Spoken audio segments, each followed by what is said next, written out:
right, welcome back to the party, everybody. This is Morty, and I am your host, Lunch, aka the Indian Jesus, here to resurrect the second coming of Common Sense. How's everybody doing tonight? Hit that like and subscribe, and guys, let's fucking party! Oh man, I cursed mad early in this one. Demonetized. Anyway, let's really quick say thank you to MySickShirt.com. Whatever your persuasion, they've got something for you, and of course, it's the only place to get your very own The Indian Jesus official merch, only at MySickShirt.com. All right. Welcome to the party, guys. We have got a fun one tonight. You may have seen that our boy Dana White was interviewed by Theo just this week, and they got into some interesting stuff. So I know some of you are big UFC fans, and some of you are not. You don't really need to know anything about UFC or fighting or anything to understand this, but if you are a fan, it's a great look into inside the mind of Dana White. So without further ado, let's dive right in, guys. As always, if you cannot hear the video, please do let me know. You guys got to deal with Celsius? Yeah, it's pretty good. Yeah, that's awesome, man. So it's good, man. We've had a really Shout great out year. to Zippy. It's been fascinating, man. All types of just interesting people, rappers, F-bomb in the Robert F. beginning Kennedy. We just had Wayne Gretzky. I don't know who else we've You got to had. do Trump. Hell yeah. We'd As love we to get have closer, him. I'll Yeah. get you Trump if you want to do him. Yeah. Well, we had Sexy Red on, and she's from the hood, right? Mm-hmm. She has some pretty ratchet stuff. She sings about like her vagina and stuff, but people love her, right? But that's her? Yeah, Sexy Red is wild. And she is actually pregnant as well. The best part of it was at the end, I was like, hey, I'm going to invite you to a UFC fight sometime. She's like, I'd love to go. That would be awesome. So the hood would really show up for that. What did you think about Slap? Well, it's a great question, brother. So if you're not familiar, they are, when he says slap, they're talking about the Power Slap League. I'm sure you've seen clips of it around somewhere where you literally just stand in front of a thing and it's not MMA. You just stand there and get slapped. First of all, I didn't know what being there makes it. Yep. You're like, oh my God, this is amazing. I like how it's bite size in the way that if you want to like hang out with friends and chat, you can be talking to your buddy and you know exactly when the action is going to happen. Right. So whereas UFC, you don't want to miss any of the dance. That's a really good point. So I loved how it was like very digestible. Like it's like, hold on, dude, chill. Let's focus. This is it. Hey, we got Melted Mind Media in the building. Another awesome YouTuber you guys should definitely go check out. Just drop the link to his channel. We've also got Opus in the building. Welcome to the party. So we said the butt slapping one is funny. What? I have not seen that one. I like the people that were there. I thought was really interesting. I can't tell when I'm there. There's moments where I'm supporting, and then there's moments where I'm heckling almost. Right. There's respect for sure, but I could I don't know. It was weird. Like Cowboy Cerrone's there, and he's like, "Knock him out them slides." Like one guy's wearing sandals, So I think there's a little bit of a peanut gallery aspect. There is. But there is at UFC too, though. I mean, yeah. There's shout out to M169 in the building. Welcome to the party. So I generally prefer hanging out with guys, but I don't get this at all. This meaning UFC or this meaning the power slap thing, or both. Welcome to the party. It's a lot of yelling and shit talking at UFC. I think UFC has become a lot more sophisticated over the last 10 years. Yeah. But before that, it was it really quite a slap crowd. Yeah. Oh, well, dude, I remember when I first heard about UFC, it was like the kids who were not going to finish school were watching it. Fair enough. It was like they had a VHS. It would like come in the 100%. mail. That dude. Exactly. Yeah, dude. That dude. Talk about a guy that's become famous just off fucking one picture of sitting in the crowd. Yeah, if you're a UFC fan, he works with blood drives now too, which is crazy, huh? Oh, are you serious? No, I'm not, but that would be but that would be actually it's not a bad part. So we definitely have a bunch of people who are not going to be into UFC, but like I said, the main purpose of this stream today is more to talk about business, and specifically they get into the Bud Light sponsorship and all that stuff. 28,000 likes. What? Yeah, let's get to 28,000 likes. Welcome to the party, Lil Toes. Good to see you, brother. Dude, I'd pour a 12-ounce O negative for that guy if you asked me to. Oh, guy's an that's animal. funny. I'll tell you something fascinating about the slap content. So there's a woman named Amy Kaplan, and she's a media member, right? And I don't know who she writes for, but she comes to everything UFC slap. She supports whatever, right? So when she showed up to slap on Wednesday, she had 20 followers on TikTok. So she posted the video of Sheena, the women's one. Oh yeah, knocking her out. Right now it's at 1.6 million views, and she has 3,600 followers. Damn. Off one post from slap. How crazy is that? I appreciate very much how he is very proud of the fact that there's so much attention getting put on this thing, but there's just something a little bit, I don't know, like MMA is a sport. MMA is, there's a wide range of skills and all that. The slapping thing, I don't know if you really can get credit for, like, people have always wanted to see that stuff. And I guess you're the first one that did it, but it's not quite the same. It's not quite the same. This is the one right here. Yeah, you should have cut that up and put it out. That's all the influencers that come, they love it because the content's so powerful. All right, let's make it a reality, guys. Let's make it a reality. If you take the NFL, the NBA, Major League Baseball, the NHL, UFC, WWE, NASCAR, Formula One, PGA, and a couple other ones, you combine all their numbers together on social, multiply them by 4. They don't do what Power Slap does. No way. Fucking fact. And when you post this content, yeah, but again, that's novelty. There's a novelty to this. I think this is, we got our co-host joining the show. Welcome, Morty. Power Slap is very new, so there's going to be novelty of people being like, "Oh, what's this?" And I think it's a little bit too early for him to be, waving the flag of victory. Yeah, like Melzamai is just, I can't get into it. And I think a lot of people are, because it's a lot more approachable than MMA, where you actually have to have some idea of what's going on. And even still, like a fight's a fight. But I think because it's short, like what Theo was saying, somebody will watch the entire 7-second clip of somebody slapping somebody. That doesn't mean that they are necessarily interested in following the sport of slapping, Hey, shout out to Soul to Soul. Welcome to the party. Hope you are doing well as night. And we got Dan, the man, Jensen, starting us off with the super chat. No question, no comment, just pure love of the game. And that's right, every single donation comes with a treat for my co-host, Morty. Thank you. And that makes you the new sponsor of the stream. Welcome. We also got CT in the building. Welcome to the party. So I want to see Dana's analytics on that claim. He basically said every sport times 4 is still less than slap. That sounds crazy. Again, I mean, maybe for the 1 or 2 events, if you average it out, then it probably works out that way. But it's some weird, is like statistic messing with the statistics, We got Stephanie Miller in the building, and we got Bailey in the building. Welcome to the party. I promise. Male, female, UFC fan or not, we have got a good one. Welcome to the party, and thank you again, Dan. Content, it is unbelievably powerful, man. Yeah, other things that I thought really about it, I liked how, I wish I knew some of the fighters better. I know some of that takes time and getting to know them, right? 100%. This is only our 5th ever event. Yeah, it's been around. So maybe over the course of 5 events versus the average of all sports ever. Yeah, maybe you're getting more eyeballs because of that. But I think that's the only way you can look at it. For 8 months.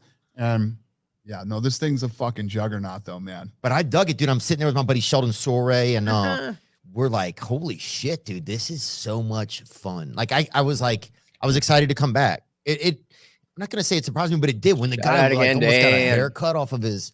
Yeah, he has that beard. You don't even know if he has a chin. You're like, what if that dude doesn't even have a chin? And he's just fucking out here. That's one of the things we've been talking about. Some of these beards are so big. That's where the hell their face is. I agree.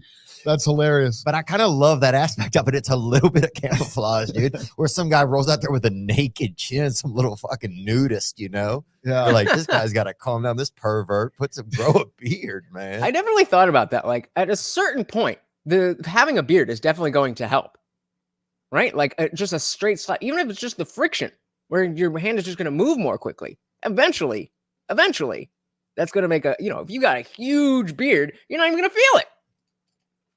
Did you make it up to Red Rock after? No, I didn't. It was fucking mayhem up there, man. Really? Yeah. We go to the high limit room after and big party up there at Red Rock after the thing. And everybody's gambling and all this shit. But we had done this thing. We did a sweepstakes where. Hey, shout out to Jared S. Idol. Welcome to the party. Another awesome YouTuber. Just dropped the link to his channel. Definitely go check his stuff out. Welcome. Somebody would get the opportunity to come in and gamble with me, and Steve will do it. Right. So we sit down at the table. You couldn't fucking write this. You sit down at the table. I give the guy $5,000. We start gambling. And he just leaves with it? We start gambling. And shout out to Dustin. Hunter was his coach. Hunter was kind of coaching him over there on the side. And Hunter said the guy was so nervous. He's like, at one point he got up to what, Hunter? $8,000? Wow. He was up to $8,000 he had won. He was in the fucking perfect seat at the table. Up to $8,000. He's up to $9,000 now. And I said, listen, you don't have to stay here. You can leave whenever you want, whatever. And he's asking Hunter a question. Hunter's like, Dana doesn't care. If you want to leave, you can leave. Yeah. You can quit when you want to. Yeah, but what about for the slap guys? Then we don't want or we want an even playing field. So if you got a naked face versus a big bushy beard, I don't know. There should be a little bit of evening out there. So he says, okay, this is my last bet then. Win, lose, or draw. This is my last bet. He puts it up. Steve will do it, throws 1,000 up on it. Underneath, the guy put up like 400 or 500. Right. Steve puts 1,000 under it. He hits a fucking blackjack and wins. Damn. I mean, you couldn't write a better fucking story than that. So the kid leaves there with almost 10 G's. And, he won the sweepstakes, come gamble with us, and actually got to experience slap, got to go to the party after, and actually won $10,000. And Sounds like a fun day. wow. Yeah, that's incredible. I love doing fun shit like that. Yeah. Dude, you know what? You do a great job of that, I'll say. Like, I tune, and even now just being in the facility and seeing, like, the kitchen where you guys shoot the Fuck It Fridays and stuff. I'm like, man, that's pretty brave. Were you concerned about it at all at first? Like, just putting yourself out there like that? Because I think there's always this wall between, like, is it, when people step. Nice. Good shit, Jared. Everybody go check out that second book over on his channel. Good to hear, brother. Good to hear it. Into, like, putting themselves out into social media. Yeah, no, I don't care. I've been doing it for so long. And I mean, I was doing these video blogs before this whole influencing thing was a thing. Thank you, Colette. You know what I mean? I used to do video blogs on YouTube. They would follow us around in the plane, going to events and all the behind the scenes type stuff. So I've been doing this for a long time. It doesn't bother me. Dana White looking for a fight. What kind of tunes do you listen to? What kind of music do you listen to? I'm into so many different types of music. I won't tell anybody. My all-time favorite bands are Rage Against the Machine, the Beastie Boys, and the Red Hot Chili Peppers. But I listen to everything. I listen to 80s music, listen to 70s music. I listen to rap. I'm gonna skip a little bit more because they do a little bit more just kind of biographical stuff, and you either know or you don't care. Deal. It's one of the things that if you're not a big star already and the song comes on and people connect with the song and like it, they're like, oh, who's this guy? It's a big deal. Yeah, Bobby Green, I think, does it pretty well. I noticed he'll kind of change his up, and he brings so much energy, but I think you can feel his energy when he's coming in. Poirier has that James Brown. Yep. Some of these fighters come up with songs that I would never dream of could be a cool walk-in song. Yeah. And the walk-in song is a fun but very important part of the live event. Yeah. So that's another aspect of, there's music, there's stuff, there's, this is definitely getting claimed. I should have thought about that with UFC or whatever. Anyway, I just completely lost my train of thought. But yeah, Dana White is so huge in the way that he built this company, and the difference between UFC being a major sport and the NBA or the MLB or the NFL. All these kind of are in a different category. And so what I really want to focus on is how he approaches the industry, and it's really just looking at people and understanding what do people want and giving it to them. I think so, man. I want to say too, man, just your bravery in doing and keeping things going during the pandemic, it changed everything. It gave a lot of people a feeling like that there was still somebody that could do something different. It gave a lot of people a feeling that like everybody wasn't subject to kind of like the privatized tyranny that's kind of going on. Yeah. You know, Yeah, and I agree with you. And man, it made me so much more of an involved fan, dude. Awesome. Well, yeah, I mean, how many of us, even if you're not a fan of UFC, you certainly heard about Dana White when you were when he was still going around looking for his fight island, getting fights going. And for a lot of people, they weren't fans until there was only UFC and there was just nothing for anybody to do. And it's because he was willing to stick to his guns. He was willing to stick to what he believed in. He was able to not fire one person throughout the entirety of the lockdown. Definitely the world's biggest non-team sport for sure. I appreciate it. Listen, the pandemic never made sense to me. And again, because of my close relationship with Abu Dhabi, I knew over there they were doing testing and they were doing all this stuff. I'm like, if they can do it, why can't we do it over here? Yeah. And why couldn't we create, this space, they ended up calling them the bubble, but this space where, everybody was tested, everybody was clean and we couldn't put on an event. We did it in Jacksonville. We did it in Abu Dhabi. And, I'm one of these guys. I love this country. I love America.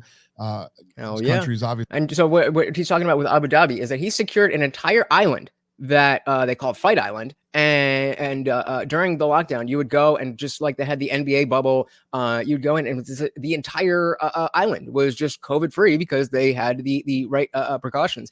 And again, even if you're not a fan of the sport, even if you're not a fan of the politics, you have to respect him for keeping it going. All set. Obviously been very good to me, my family, and a lot of my friends and employees. We don't just fucking roll over and hide in this country, man. This whole pussification of America and everybody, fucking scared of everything and whatever. I was like, if this is as bad as they think it is, or they're saying it is, we're fucking dead anyway.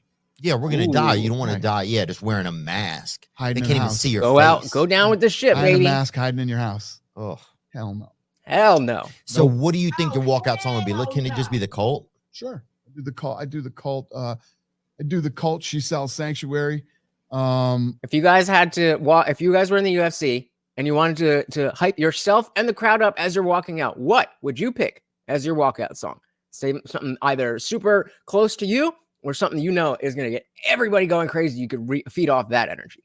Or listen, when you can never go wrong with a walkout song? AC/DC. Yeah. You never go wrong with AC/DC.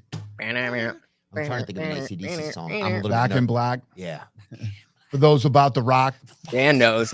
Oh, that's the shit. Don't nobody sit in their seat when Darren Till walks out. Don't nobody. And it doesn't have to be, this super heavy, badass song, even though it's a fight. And exactly, Bailey, there's, I couldn't tell you who, but somebody has used that song and it gets the crowd hyped.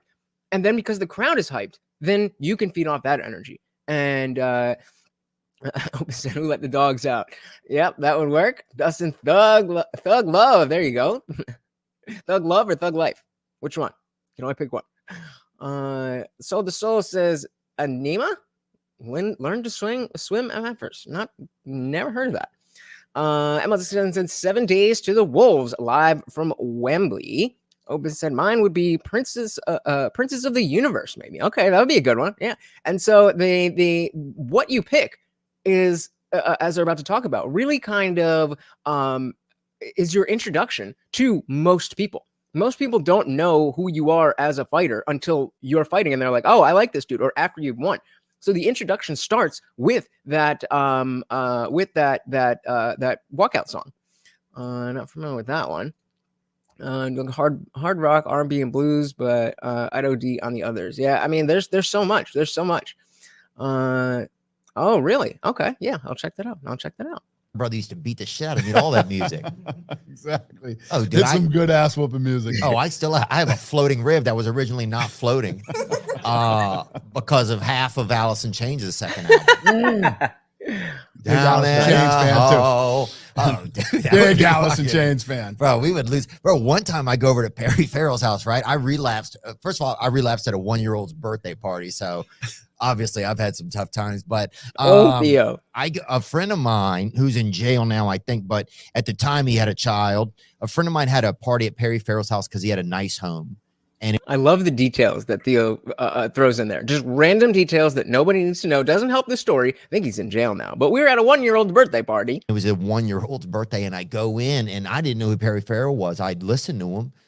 You know, I just couldn't recognize him. Right. And then there's this dude kind of just mumbling around by this big bookcase, and I go there, I'm fucking talking to the dude about these different books, and it ended up being him. Anyway, the story's anticlimactic, but yeah, I met him at a 1-year-old's birthday party, and neither one of us knew the child, which I think also made it weird. And we talked about that a little. It's weird to be at a He's really like- small And kid's he's like, what do I do here? I'm not used to this. birthday and pretend Right. that he's bigger or something, Right. you know? Yup, What is in that, there, Nick? in there. Oh, that's Sinead. Yeah. Yeah. Yeah. That's a good Zombie, one. You know, zombie. it was fascinating too because So again, a little bit of context. Conor McGregor, you have to know who Conor McGregor is. Uses that Zombies song as his walkout song, and it's like when Conor is walking out, just regardless of the music, it is like an event for UFC fans because it just doesn't happen that often, and he's like, you know, magic in a bottle. And so that song has resonated again with the fans to such a degree that even if the song itself doesn't hype you up, the energy that it elicits really, really does. M169 said, Theo's just so freaking real. Reminds me of my cousins, the way he tells stories. Yeah, exactly. That's why we love him. That is why we love him, because he has that perspective that is just a little bit different in the best way. In the best way. Yep, he crashed a 1-year-old birthday party and relapsed. That's Theo for you. Yeah. In your head, in your Because head. big Sinead fan. And I actually didn't go to my high school 10-year reunion because Sinead O'Connor was playing at the Hard Rock. I went to see Sinead O'Connor instead.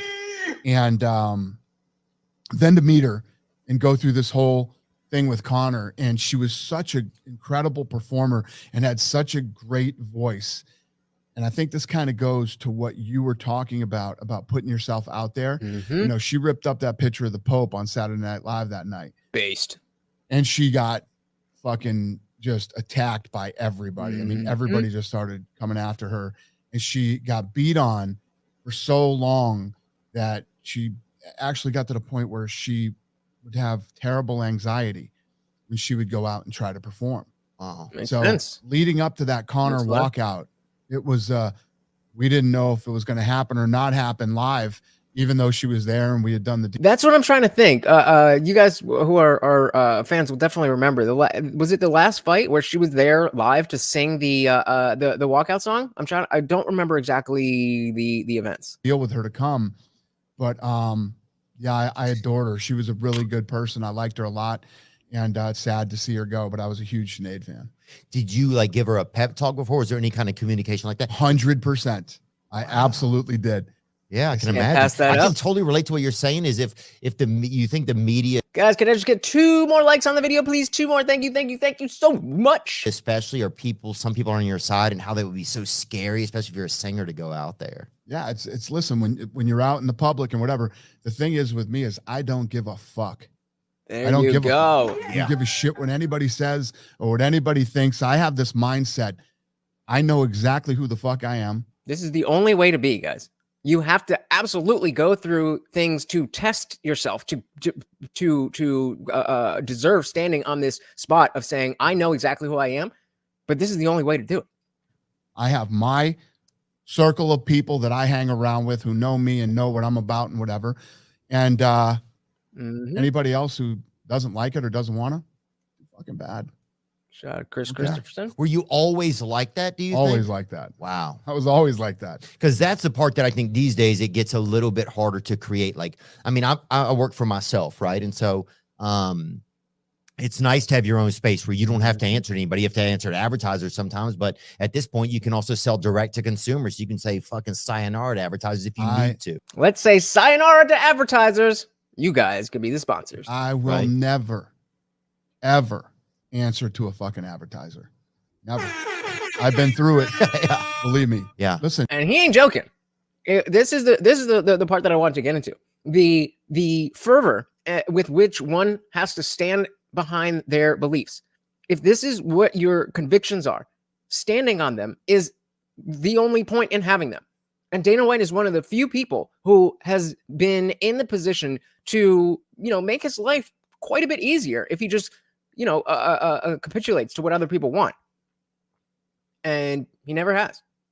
I mean, I don't know about never, but for the most part, he definitely, I saw it. It's pretty dope, right? For the most part, he is a very confident person, and he gets things done.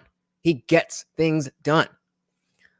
Stephanie Miller said, "Yep, that's my philosophy since I got clean. I know who I am, and anyone else can think the worst of me or come talk about it." Yeah, exactly. And like I said, there is a, you have to, you don't just.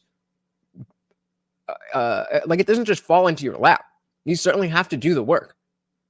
But again, it's the only way to live a happy life is to go through that, learn what your weaknesses are, learn what your strengths are, build your strengths into enough that you can say, okay, it's not that I'm without weakness. It's not that I'm perfect, but I know who I am. This is really easy fucking solution. Pay me what you owe me and you go your way and I'll go mine. Pretty easy fucking solution. That's it. Makes sense to me. Yeah. Yeah. You can't ever let these fucking people hold you hostage or try to change who you are or what you stand for or try to determine how you're going to run your business. Yeah. Mm-hmm. Fuck that shit. Do you think that is becoming more the commonplace or that it got to be the commonplace and now we're getting out of that? That's a good question. I do think that obviously for a long time, and this is the bump box that Mountain Miami was talking about there. I think for a long time, there was the expectation that because the advertisers have the money, you have to follow what they say. And then I think the advertisers got a little too comfortable being able to kind of flex what they want because they had the money. And I think they just, took a little bit more, and then they went too far. And everybody's like, fuck off. We're not doing, we're doing what we're doing. You're either about it or you're not about it. And then that carved out, especially people like Dana White, carved out an avenue for you to be that kind of content creator, whether it's in, comedy or sports or politics or whatever else. Hey, shout out to I Am That I Am. Welcome to the party. Said I like Dana White, but Dana White cannot save Bud Light. Thing is, Dana White has the attitude where he doesn't care and it has served him well. Well, obviously, I agree with the second part. And you know what? I agree. I agree with you. Dana White cannot save Bud Light. However, they have put themselves, or he has given them the opportunity to save themselves. Sean Strickland is a very controversial fighter that's fighting soon, and he's been very open about the fact that when he has the microphone, he's going to say some some very unwoke things that Bud Light will not like, and they've already signed the deal with the UFC. So once he says whatever he's going to say, then Bud Light is in the position to either say, "Oh, we can't be associated with that," or they can say, "Well, we're associated with the Sean Stricklands of the world, saying that there's only two genders and this, that, and the other. And we're also the beer of Dylan Mulvaney's." Well, that's different than being the beer of Dylan Mulvaney's. So I agree with you that Dana White cannot save them, but he has given them the opportunity to save themselves. Welcome to the party, brother. So he says there's no real adversity and learning from mistakes in the modern era, or rather kids are not taught it. So they grow up to be worse kids. Yeah, I definitely think that is spot on. There was always a feel that there, I guess what it was a hierarchical structure of authority where we understood like, oh, the people who are in charge for a reason. But slowly we saw a lot more of that not being the case, where the people who were in charge either didn't know what they were doing and or weren't supposed to be there at all. And now we're kind of moving in a different direction. And I guess, the kids are definitely moving in a different direction. Is society going to catch up, or is society going to move with the times. Zippy was going to say it's more like clueless executives running things into the ground that's made advertisers look like gods. Yep. That's it. Shout out to Guam Tech. Welcome to the party, brother.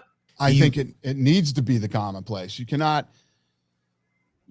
be held hostage by advertisers. I mean, Dave Chappelle has this great comedy thing that he was doing, and he says, everybody asked me why I don't have a tennis shoe, and I've been offered tennis shoe deals. I don't have a tennis shoe because as soon as you do something they don't like, they take the tennis shoe away from you, it's gone and all that shit. And you know what I mean? He's right. Yeah.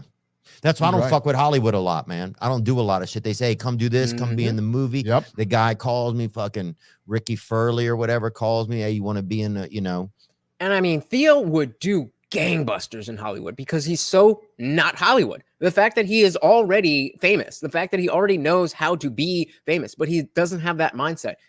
Like, they could use him for so much stuff, but he knows that's exactly what it would be. Them using him, not them celebrating him, but using him as a backwoods type of character. That's all they would do. My media said, I love what Jesse on Fire said today about Bud Light. They fire all the people involved with Dylan and continue to support the troop donations. He will no longer look down on people who drink Bud Light. Yeah, I was just watching that right before. And he had a little bit of a different perspective than I did in saying that, kind of what I Am was alluding to, that Dana White saved Bud Light by saying that we have the core values. It's not that he's saying that the UFC has the values that you've seen from Bud Light with Dylan Mulvaney, but that Bud Light in general has the values that you see displayed in the UFC. I think that's giving a little bit too much credit, but also, as much as Jesse's definitely, in the know, he's definitely, paying attention to the events that are going on. He's not really in the like, he didn't necessarily care to not that he didn't understand it, but he didn't care to look into the reasons why people were boycotting Bud Light in the first place. And so he's kind of more of a just like, I'm going to do what I'm going to do. Whereas we're kind of looking more at the culture. And we saw that as a moment to strike. So even if Bud Light wasn't the worst offender of the worst thing ever, then it was still a smart move in terms of the culture war to all coalesce around the message. Hey, we don't like you doing this. Don't advertise with people like this. Don't advertise alcohol to children. And hey, it worked. And so now, as long as they don't lose, I mean, it doesn't seem like they're going to, because the way that it's set up, they've already paid whatever money they're going to pay to the UFC. And when Sean Strickland is standing on the Bud Light thing, and the cameras are on him, and Bud Light's right beneath his feet, and he says, "There's no such thing as this, that, or whatever," then they either have to stand behind that, and then they become a brand that just has a much wider scope than we gave them credit for. Only at that moment, right now, they're this, but they can open back up and just become a brand like they always were. I think no one wants to be like the ultimate betrayal to tell someone they are wrong. Even I guess you're talking about yourselves. I feel like Jesse said the same thing as you. Dana gave them a chance to come back.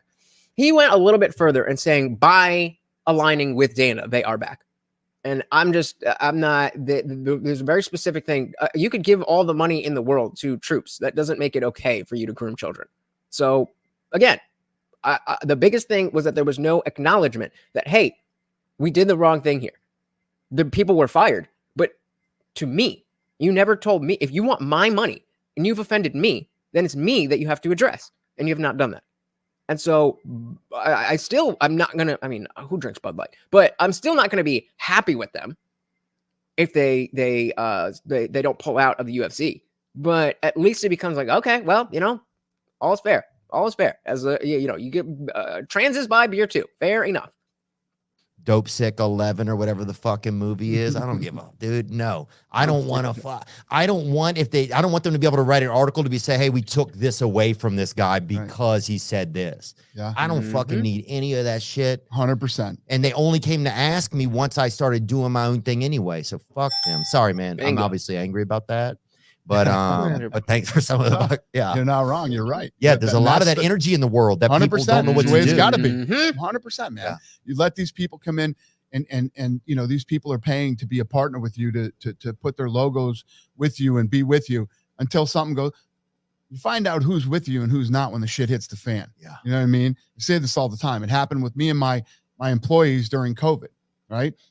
I guess I'm just, before he goes into that, I guess I should be upfront and you know, say that as much as I am a big fan of Dana White and the UFC, I am currently boycotting them. So I have not watched the I think it was 2 events since they signed the partnership with Bud Light. But again, as I said, once Sean Strickland says what he says and they don't have an issue with it, all is good with me.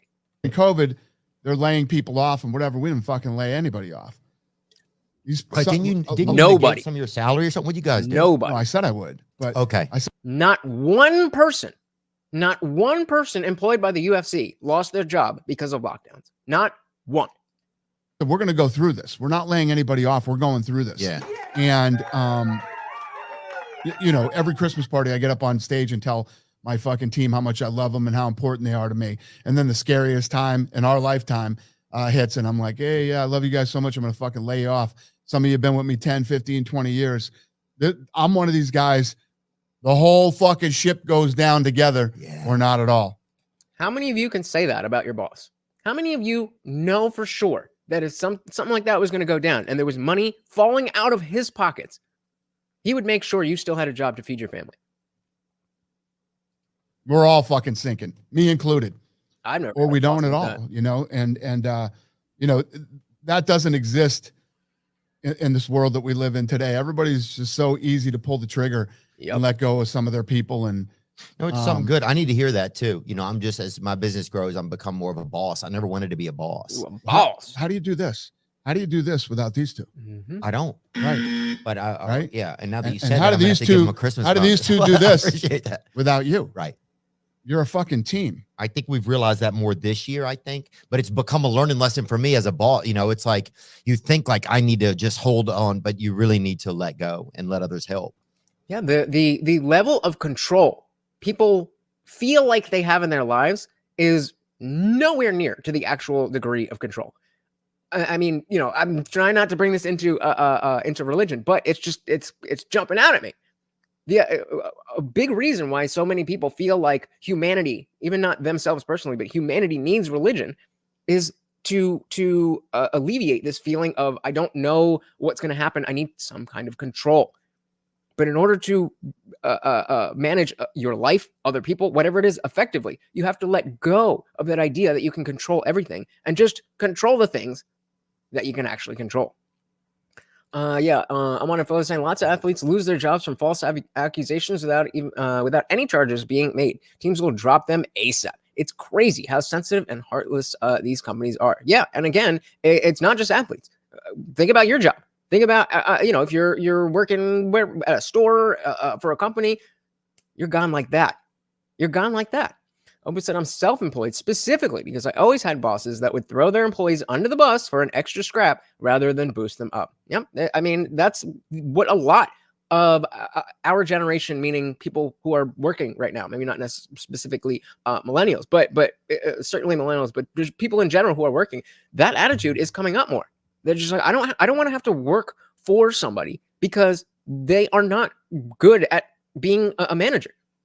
You know, there's a lot of people that get put in management positions because they're good at doing the job. But doing the job and managing the people who are doing the job are two different jobs.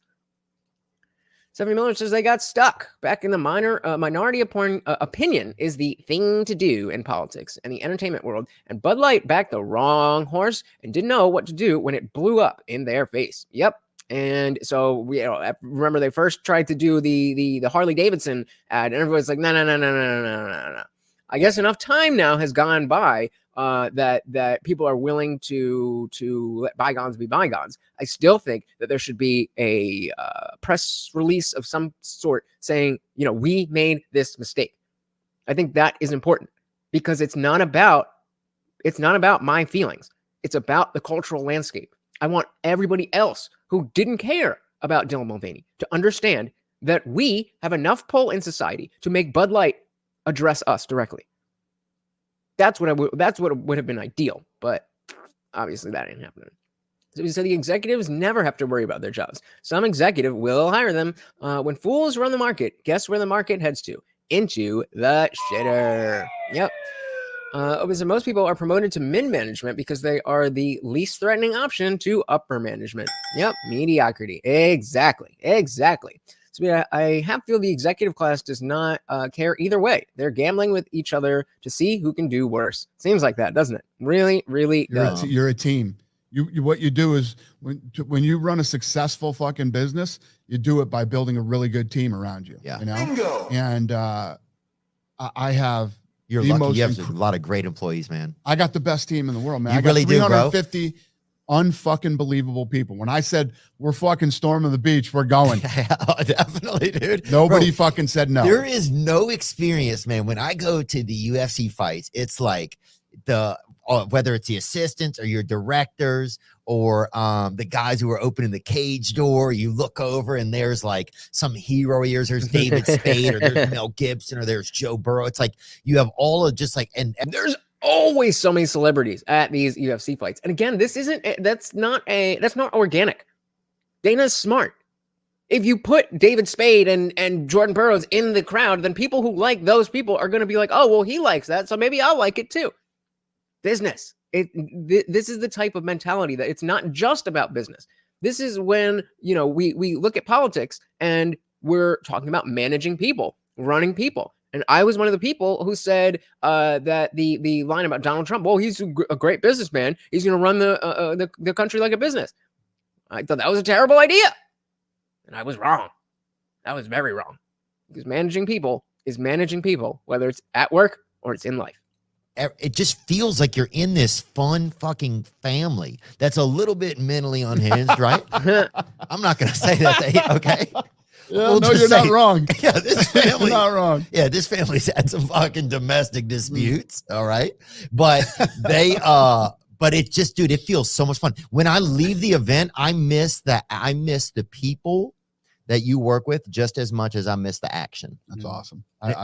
Yeah, it's definitely one job usually isn't enough anymore. Those days are gone. Unless you get real lucky, you're going to be working a lot. I love hearing that. And thank you. And It's you're special. not the first one to tell me that. Everybody tells me that. Anybody who interacts with anyone on my team, and everybody here is smart, hardworking, the best at what they do. And there's none of that bullshit, at the office where there's all this backstabbing and fucking all this bullshit. Those type of people we get rid of immediately. Yeah. You don't last here being that kind of a person. And notice how we don't have a lot of those people in our community, because I've been very deliberate about the culture that I put throughout the, whether it's a channel, whether it's the Discord server. I'm very conscious about what I want that to be. And when someone comes in and changes the vibe in a way that we don't like it, then, I'm not going to necessarily just ban somebody immediately, but I'm going to put the priority of you guys, the community, over any one individual. I had to learn that the hard way because I wanted to be, in my own head. I wanted to, have a full free speech platform. You can say whatever you want. Nobody's going to get banned. And of course, that was inevitably somebody was going to come in and try to ruin the whole thing. And they did. And I wanted to stick to my principle that it was going to be free speech. And I had to realize that, okay, that's not going to work because then one person is going to ruin it for everybody. And it's better that I have, a very low bar, but something that you could trigger to get banned to maintain everyone else having a good time. That's exactly what he's talking about. Shout out to Facebook. This is a team. This is a family. And shout out to Amanda Kim. Welcome to the party, Amanda, over on Facebook. Thank you for the like. We throw parties here all the time for all of our employees. We throw different types of parties, like parties for the employees where they can bring their spouse or their wife or whatever. Then we throw parties where you can bring your kids because we want their kids to come and see the place where their parents work, and they want them to. Do you guys know anybody else who frames the work that they do as parties? See, I know what's going on here. feel, your parents are gone at work all the time. We want the kids to look at where they go to work as a fun place, as a place that's cool. Oh, mom and dad are at work. We love going to their work. Yeah. You know what I mean? Oh, fucking start a 37-pound weight class, dude. You know what I'm saying? Yeah. I mean, awesome. That's out of line because that's children fighting. But was it hard for you to learn to be a boss as your business grew? Like, what was some of because, man, even you just saying this in front of us, man, it's important for us to hear because I need to do a better job of it, and some of that is just stuff I'm learning as my business has grown and my responsibilities and not feeling like I need to really try to do everything myself. I can be a better boss and employee and coworker a lot of. Shout out to Soviet Mind over on Twitch. Did I dislike Dana White? Why is that? Why do you dislike Dana White? I like him quite a bit.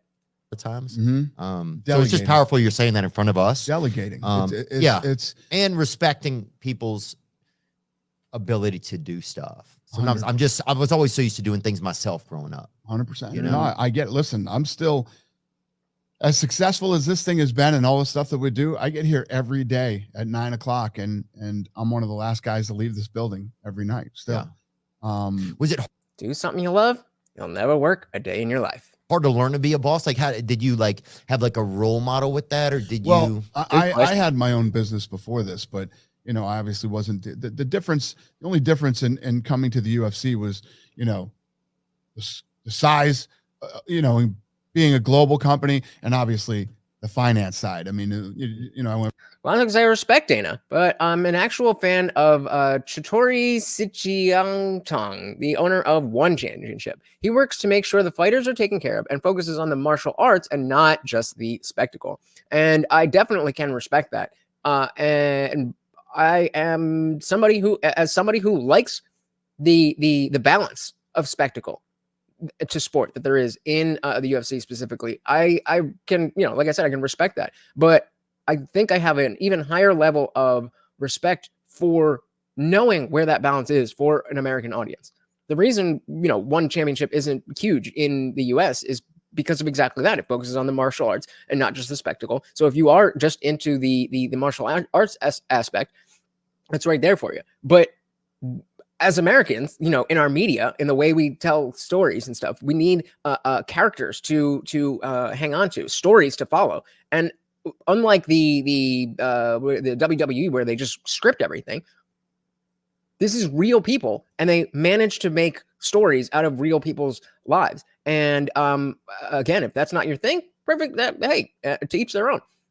But to understand that is what was needed for martial arts to be a spectacle, for it to be anything in the US, it had to be different than Pride and what they were doing in Japan. So it's understanding that difference. I'm sure, when they do they do the events overseas over there. There's probably little things that we don't even notice that are different. That they're like, oh, we do this for the American crowds, but not there. We just want to keep it as much as close as we can to the the TV product. But there's probably a bunch of stuff that's very different when you go in the Asian companies. But good point. Ova said, I trained ninjutsu for about 10 years. I'm just not into sports as a spectator. Fair enough. Definitely fair enough. Went from dealing with hundreds of thousands of dollars to dealing with hundreds of millions of dollars. So that's the difference. But finance is not my fucking thing. We have a very strong finance team. And one of the things I hated the most in being in this business was fucking budget meetings, man. Yeah. We used to be in budget. Yeah. And Guamtex, I think that I think that one championship has been actually outpacing the UFC the past couple of years in viewers. There's only one reason for that. Because the UFC existed and got a lot of people into martial arts as spectators. And now they love it so much that they don't even want the spectacle aspect of it. All Dana White, baby. All Dana White. Budget meetings. When we were getting murdered and we were losing money, we were in budget meetings for fucking, it felt like days. And that was the only not fun part of the business for me. And now where we are now, I only do the fun shit. I only do the shit that I really love to do. Yeah. And that's the dream. That's the dream. Completely focused on, which is making sure the production, the live and in-house production is fucking perfect. Put a 1 in the chat if you've ever been to a UFC event. Finding new talent, putting on the best fights we can possibly put on, and star building. Those are the things that I really focus. Star building. So more marketing. I don't. That's such a huge part of the business as well, is understanding that every fighter is not going to be a Conor McGregor.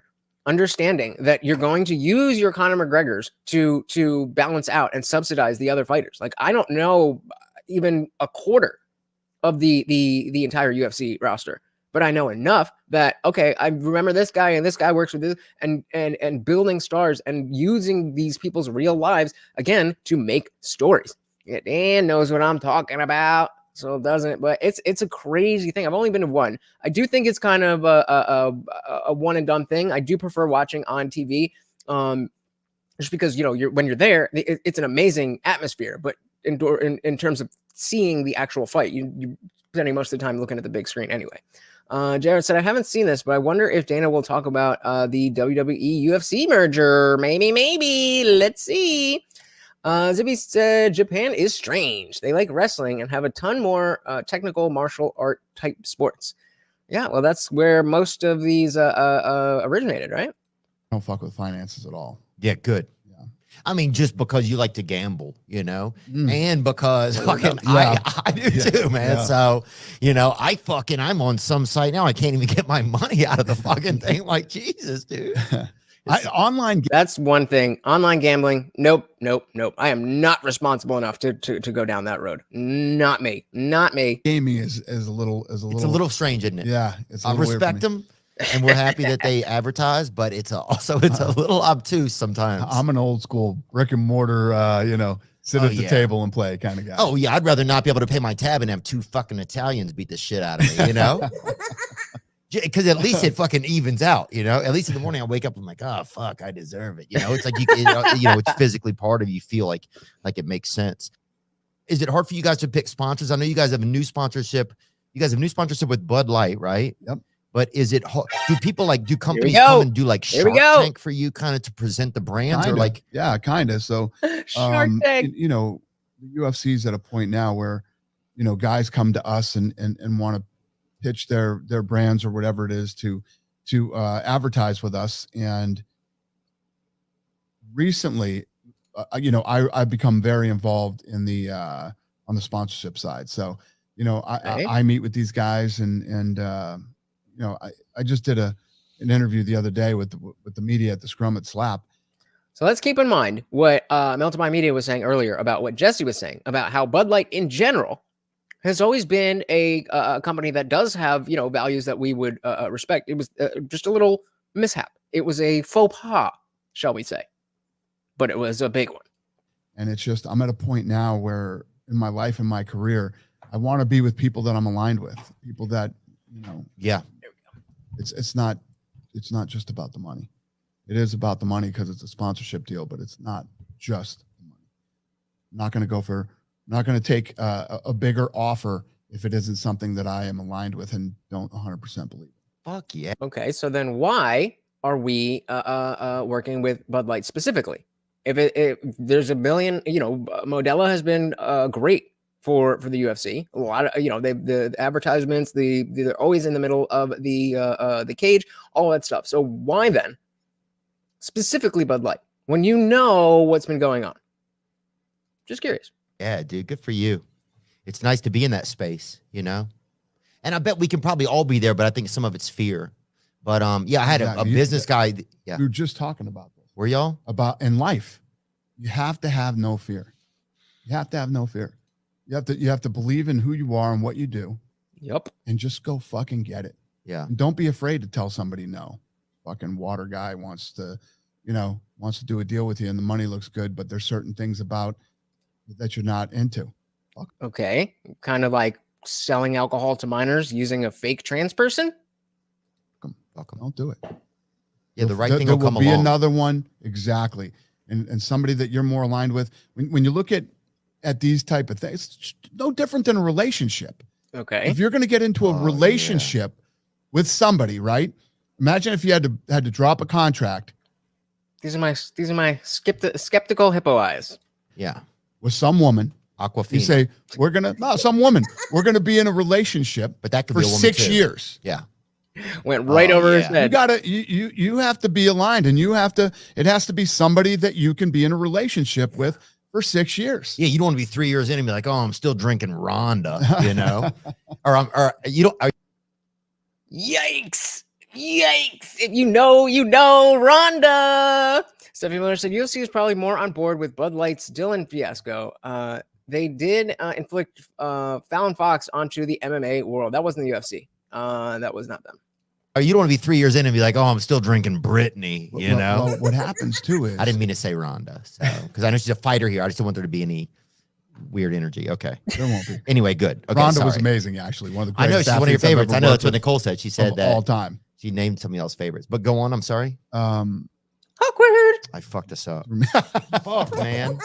Sorry. No, you don't want to be in a relationship with somebody for a long time. No, the COVID thing. It's like, you think you're in this business with whatever product it is, and the shit hits the fan like that. That's when you find out who everybody really is, including some of your sponsors. Oh yeah, you know what I mean? So you get, you're in this sponsorship deal, and the phone's ringing every day. You're picking it up, and they don't like that you're doing this. They don't like that you're going through COVID. This is irresponsible. So this is so as Soil the Soul is saying, I like the words, but his actions about Bud Light speak louder. Dana's usually sort of based, but I'm going to say it was just the money on this one. So again, I'm going to disagree with you that I am currently boycotting the UFC, my favorite sport, because of Bud Light. So remember, I'm there with you. But I do believe that Dana is not that kind of, like, that's not how he works. We've seen him get himself into trouble before with the media and stuff, just being that guy. And so I think that, the understanding that UFC is UFC. Sean Strickland is going to say some raunchy shit. If you want to be aligned with us, then you have to be aligned with us.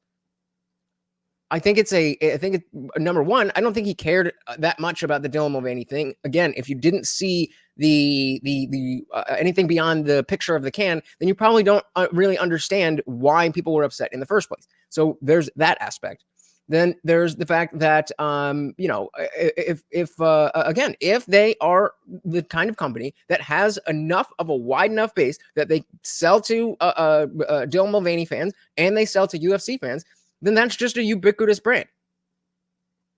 That's just a ubiquitous brand. That doesn't mean that they are the trans beer. Again, I would have liked a specific apology. I think that was warranted. And because I don't specifically drink Bud Light, then and UFC is my favorite sport, I'm willing to boycott to see what they do, because I'm not expecting them to just pull out because they're not getting their money back. But I want to hear how he is saying that this is aligning with everything that he's saying, that they're not going to call him up, or that he doesn't expect them to call him up. Because again, it's the UFC. It's not very establishment friendly. Man, get the fuck out of here. Get the fuck out of here.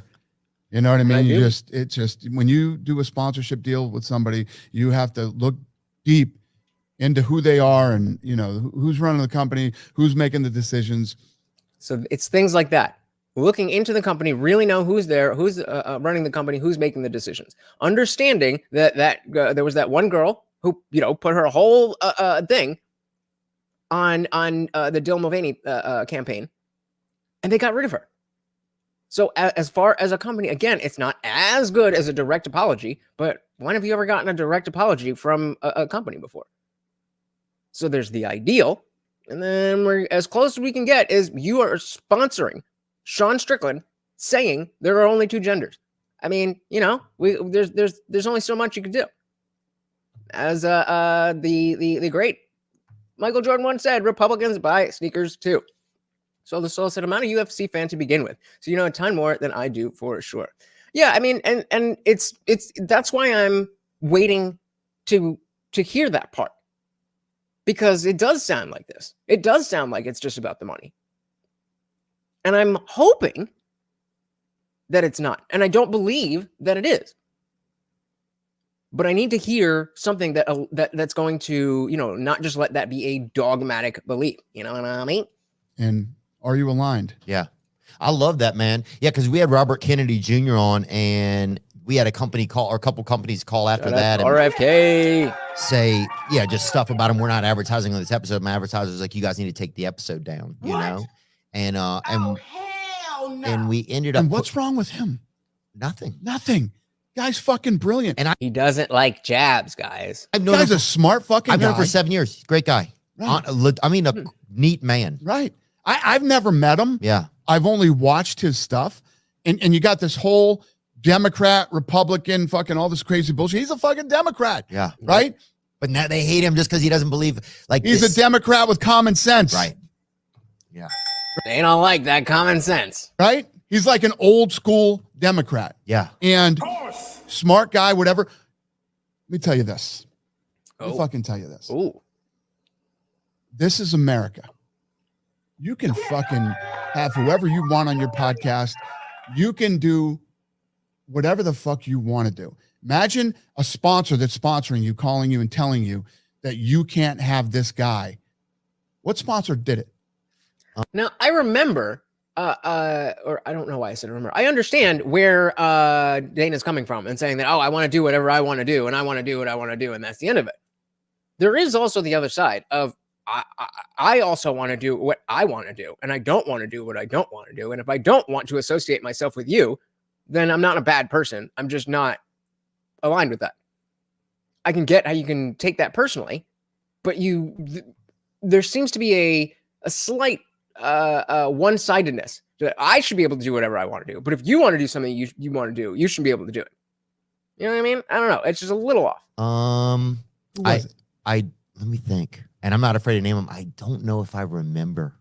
I really don't. All right. I don't You guys might have seen this clip online already. know if I believe you, but okay. That's fair. But But I really don't know if I remember. imagine, and this happened to me too. So Dana's asking Theo, what was the company? What was the sponsor that asked them to take down the episode of RFK? This happened to me. I posted a video for Trump, right, Mhm. on my personal social media, and one of our big sponsors Oh, called and God. said, "Take that down." Orange man bad. You can't have that. You know what I said? Go Fuck fuck you. yourself. Yeah.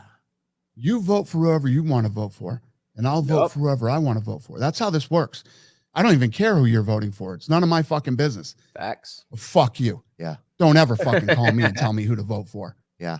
Yeah. Yeah. I think Yeah, that's different. When you're on your personal page, what you're personally expressing, I understand that companies will have like a morality clause and stuff. But if you're saying I support one of the people who is running for president, that should be nowhere near anything that somebody should be allowed to dictate on your own personal. That's literally, I mean, that's the most simple form of free speech that we have. Is just saying I like a thing, I like a person. If we aren't allowing that, then what do we have here? I think a lot of people feel in fear these days, you know? Yeah. A lot of people feel in fear that if they don't vote for certain people, they're going to lose their jobs. Yeah. I mean, it's Hollywood, for Think example. about how fucking crazy that is. It sounds insane. It sounds just like, Well, it'll keep happening unless more people stand up for themselves. What do I tell you guys all the goddamn time? You have to do something. You can't just sit around and complain and hope that somebody else fixes it for you. That's not the way the world works. If you want something to happen, then you have to make it happen. If you want something to not happen, then you have to keep it from happening. There's forces all 360 around you trying to crush everything that you are. If you don't stand up and push back, you will cease to exist as you are. Opa said, I don't know, but Michael Rappaport said he's going to vote for Trump today. All right. It's the end times. I'll take it. I will take it. I will take it. One person at a time. One person at a time. That's all. I was right. I was just, oh, Trump, you fucking this, you are that, the worst, this, that. I was that guy. And now I'm like, you know what I mean? I really like Vivek, but let's go, Trump. It's just time, information, and effort. Time, information, and effort. If you put those three things in, then you can accomplish damn near anything. Damn near anything. Yeah. And give them the fuck you response. well, I'm going to tell my sponsors right now, if you don't like what I fucking have on, I'll tell you exactly what I'll do. I'll end my deals and I'll just sell direct to consumer for a lower price because the people will support you. There you know? go. Well, listen, man, you can't. It's like this whole. And that's the part of on my end where I need to, speaking from the being in Theo's position, where I have to understand that if I want to be successful and I don't want to, be bogged down by ads and all this stuff, then I have to make sure that I come to fucking play, that I deserve the sponsorship from you guys or from a company that I do want to work with or whatever it is. That's my contribution to trying to help shape this society in a better way moving forward. You guys just being here is doing something, but I hope it's not all you're doing. It's definitely helping, and it's definitely awesome. But if it's all you're doing, then you got to do a little bit more, or they are going to win. Oba said Vivek had a banger interview today. I'm 100% on board for Vivek 2028. Let's go. I'm all about that. I want that so badly. I can't even. I'm just. What is the thing? What is the thing that people don't like about him? There is nothing. I mean, there's got to be something, but it hasn't come out yet, as far as I've seen. Stephanie Miller said, apparently a lot of people think all MMA is UFC. Yep, it's comes with the territory. I've always seen UFC associated with Fallon Fox. I finally found a quote from Dana saying he does not agree with trans women versus women. I bet not a problem, but yeah, I mean your point about Fallon Fox being able to crush another woman's skull in because he said she was a she is insane. But let's also remember how go ahead, Mort. Go ahead. Let's also remember how long ago that was. That was all right. This is copyrighting me anyway. So Fallon Fox. That's a man, baby. Let's do. Okay, so the last fight was in. Oh, where'd it go? There we go. Last fight was in Springfield under the CCCW. And of course, she won from punches. Imagine that. I want to look at. So shout out to Ashley Evans Smith, who beat the fuck out of her in 2013. Shout out to Ashley Evans Smith. Well, yeah, I think she's in the UFC now, isn't she? Or she was at some point. No picture? No, I guess not. Yeah. See, I know what the hell I'm talking about sometimes. Yeah, so that was a different organization, and he was like, hell no. He didn't even want women fighting at all. So when I think it was like 2015, 2016 came around, and Ronda Rousey was headlining a card, we were all like, whoa! I thought you said that was never going to happen. So he's definitely not. Yeah, disingenuous is a great word. He's not disingenuous at all. But he definitely has strong opinions. Obviously, they call him Obama 2.0. Because they think he is saying too much, all of the right things. Oh, we're talking about Vivek. Yeah, right. I mean, it's like that. It's like that. But I agree. Speaking of disingenuous, I don't think he's disingenuous at all. I don't know. I mean, it feels like we're waiting for the other shoe to drop. Until that happens, though, that's my guy. Oh, Bud Light deal. People are talking shit now. Sell out and all the shit that the fucking say. Believe me, I'm the furthest fucking thing from a sellout. Yeah. Bud Light is the right move for me. They're exactly who I want to be with right now. And okay, fair. But I'm asking why. And you don't owe me an explanation, but I don't owe you my attention. I don't owe you my watching your fights. I'm willing to hear you out, but you have to say it. We are very aligned as far as core values go. You know what I mean? 65,000 Americans they employ. Yeah. That right there should be enough. That should be enough. So if we have a dildo company that employs 65,000 Americans, we should put it on sports TV. All right. 65,000 Americans are employed there. Why would you want to put a bullet in that brand? Because they're selling alcohol to children using a fake trans person. and pushing trans ideology. That's why. For one fucking thing. How about you go back and look at all the good things they've done? Yeah. Okay, fair. Right? That's a good point. And where they really stand and what they really believe in. They take care of veterans. They take care of veterans' families and first responders' families who have fallen. And there you go. This is what I need to hear. This is what I need to hear. If this is why you are signing with Bud Light and you don't see the Dylan Mulvaney thing as anything that is any more than a blip on the radar, fine. I can understand that perspective. As long as you're dictating or articulating that is the reason, and you're saying I don't care about the Dylan Mulvaney stuff. I care about their employing Americans, their veterans, first responders. That is a reason. That is a reason.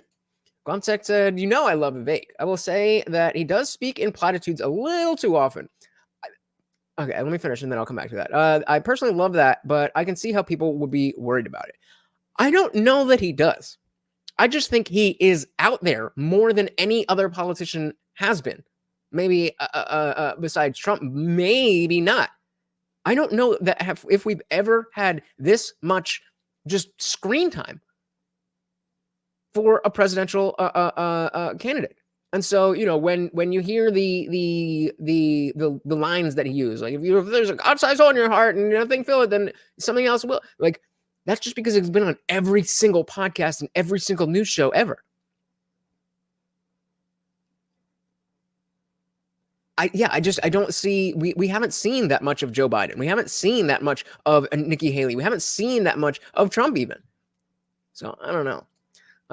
So the Soul said, I like him, but yeah, he's just a tad bit Ramaswamy. Good one. And I can't quite place it, but it does seem like we're waiting for the other shoe to drop. Almost too good to be a true thing. And I am cautious. That's fair. But like I said, until that shoe does drop, what do you got to say?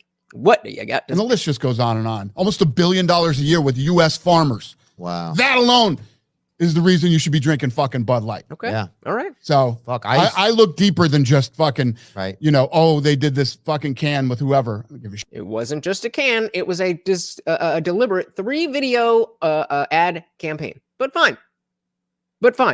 If you ask me, does that one ad campaign outweigh all of the stuff that Dana just listed? I would say no.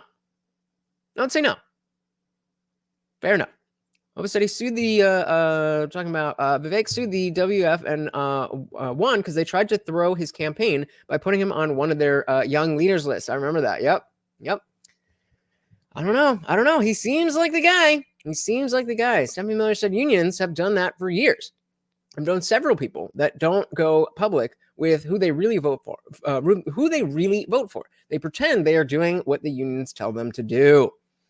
Well, I'm gonna say I don't know too much about unions, so I'm not sure. I don't have the proper context for that, but it really should be just whatever is your conscience. Each person's vote should have nothing to do with anything except who do you want to be the president. Shit about that. They're showing right now that they're coming with me and they want to be aligned with me. Mm-hmm.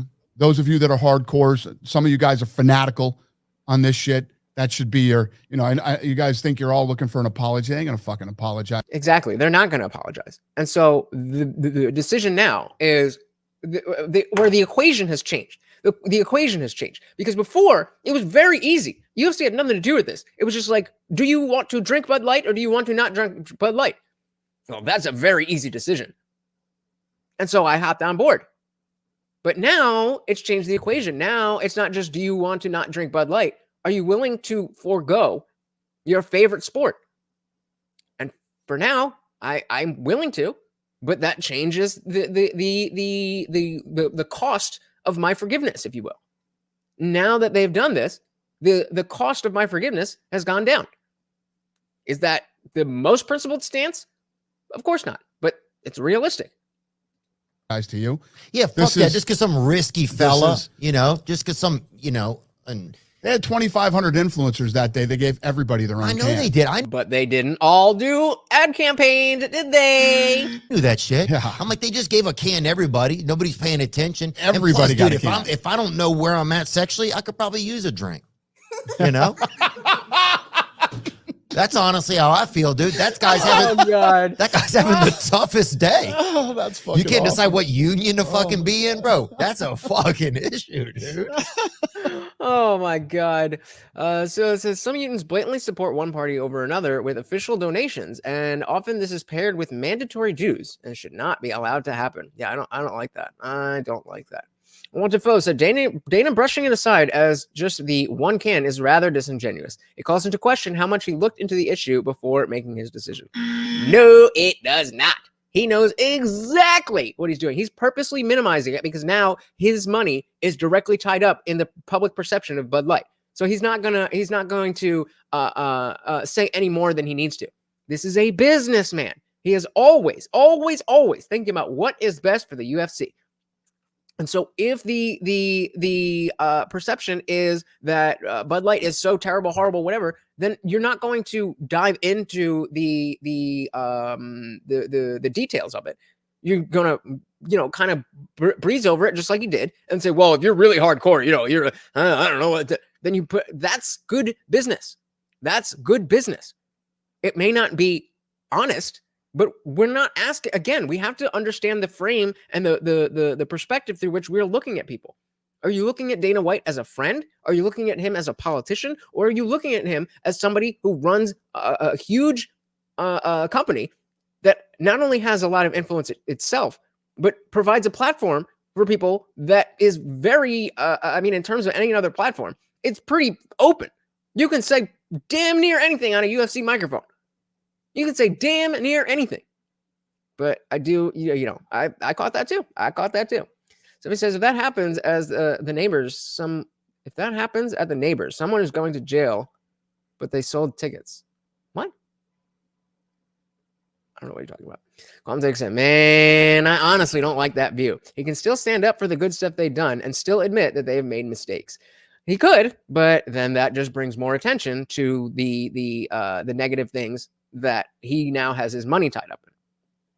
Exactly. That's a big issue to me. But no, I think, look, man, I think it's important. And you know what it makes me think? I don't look and see who, because we're in a place now where I can choose the advertisers that I want. And I never thought about that before. I never have until just now. And I can look at advertisers and see if they have some of the same beliefs and values that I do. 100%. And it's important. And that is how you start to build back things the other way. I wish. And it makes it fun. Whoever you are and whatever you believe in, when you align yourself with people, not just the people that work for you and around you, in your but life, the sponsors that you're with. Yeah. It just makes everything so much more fun. You enjoy your job. Easier. You love what you do every day. And there's no bullshit. Nobody's fucking calling you going, hey, don't have fucking Kennedy on your show. Yeah. Hey, go fuck yourself. Yeah. Fucking tell me who I'm going to have on my show. Yeah, go John F. Fuck yourself. Yeah, That's what I'll tell there you go. Exactly. Dude, it's crazy because Lee Harvey Oswald went to the same middle school as me, which is pretty wild. But anyway, I don't know why I told you Robert Kennedy's a smart guy, and he's a great man. He's an environmentalist, first of all, and he helped clean up our environment, right? He grew up raising homing pigeons, and he has this great story about him and his friends when they were kids. They would give the homing pigeons to the train conductor, right? And they would be like, okay, take these to Virginia or whatever and let them off at the same time. You have to promise us. And whoever gets back to the roost first, that's who wins, right? So that's awesome. What do you need TikTok for when you got homing pigeon races? God damn. Right? I mean, shit. Imagine that game with your buddy. You're just fucking sitting there waiting for a pigeon to come in, the guy's fascinating, right? That's some rich people shit, right? Oh, dude, that is fucking rich, bro. Something flies by us, dude. Somebody's fucking gunning it down, bro. Oh my we actually God. had a couple brothers by us grilling up a dove one time, our neighbors, and I never eaten dove, but it was pretty good. But yeah, so Stephanie Miller says those are definitely good reasons for going with Bud Light. I think a public explanation or apology would go a long way. That's all we're asking for. Nobody's perfect. You done fucked up. Just acknowledge the fact that everybody who's mad isn't mad for no reason, and we can all get back to our lives. That's all we're asking for. But nope, that's too much. That's too much for them. Just say, oops, my bad. Because obviously, it's not just about saying, oops, my bad. It's about acknowledging that Dylan Mulvaney is not somebody who is widely liked. That regardless of what anybody thinks about LGBT, this, that, or the other, Dylan Mulvaney is not a good person. Dylan Mulvaney is not somebody that we want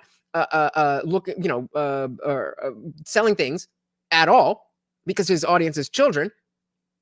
So specifically and especially, we don't want him selling alcohol. Not that complicated. But Robert's a fascinating guy. But that's how he started caring about vaccinations. Was he cared about the environment outside of us. So then he started caring about the environment inside of us. Makes sense. So it all makes perfect sense. But yeah, I love the guy.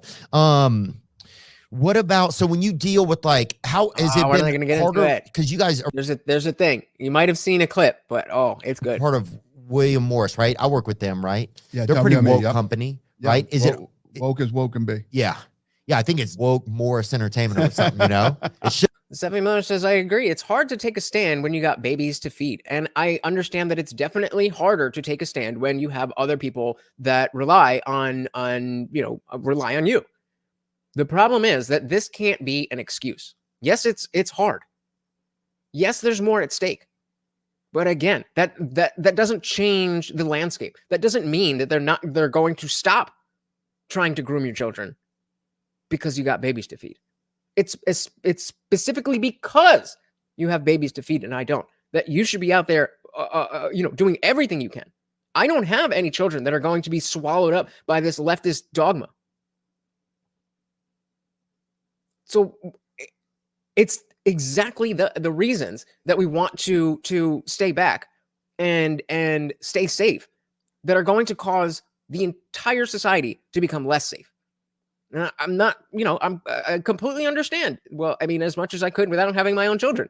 I understand the notion that, there's other people who could do more.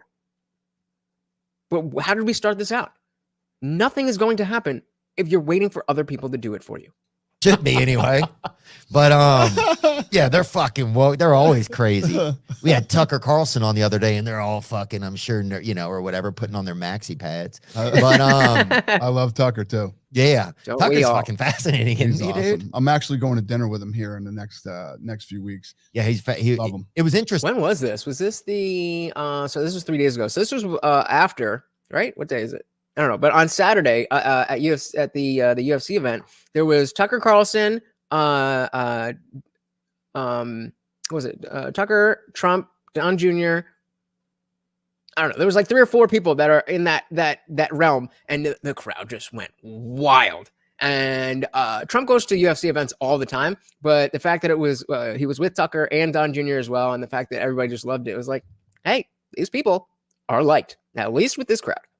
I didn't know what it would be like. He looks like a guy that, gets dressed at Johnston and Murphy in the airport every day, but he was really, really cool. Yeah. He's a great dude. Smart guy too. Really smart. Yeah. I did cover that entire well, not the entire episode, but I covered most of it. If you have not seen it, definitely go check it out.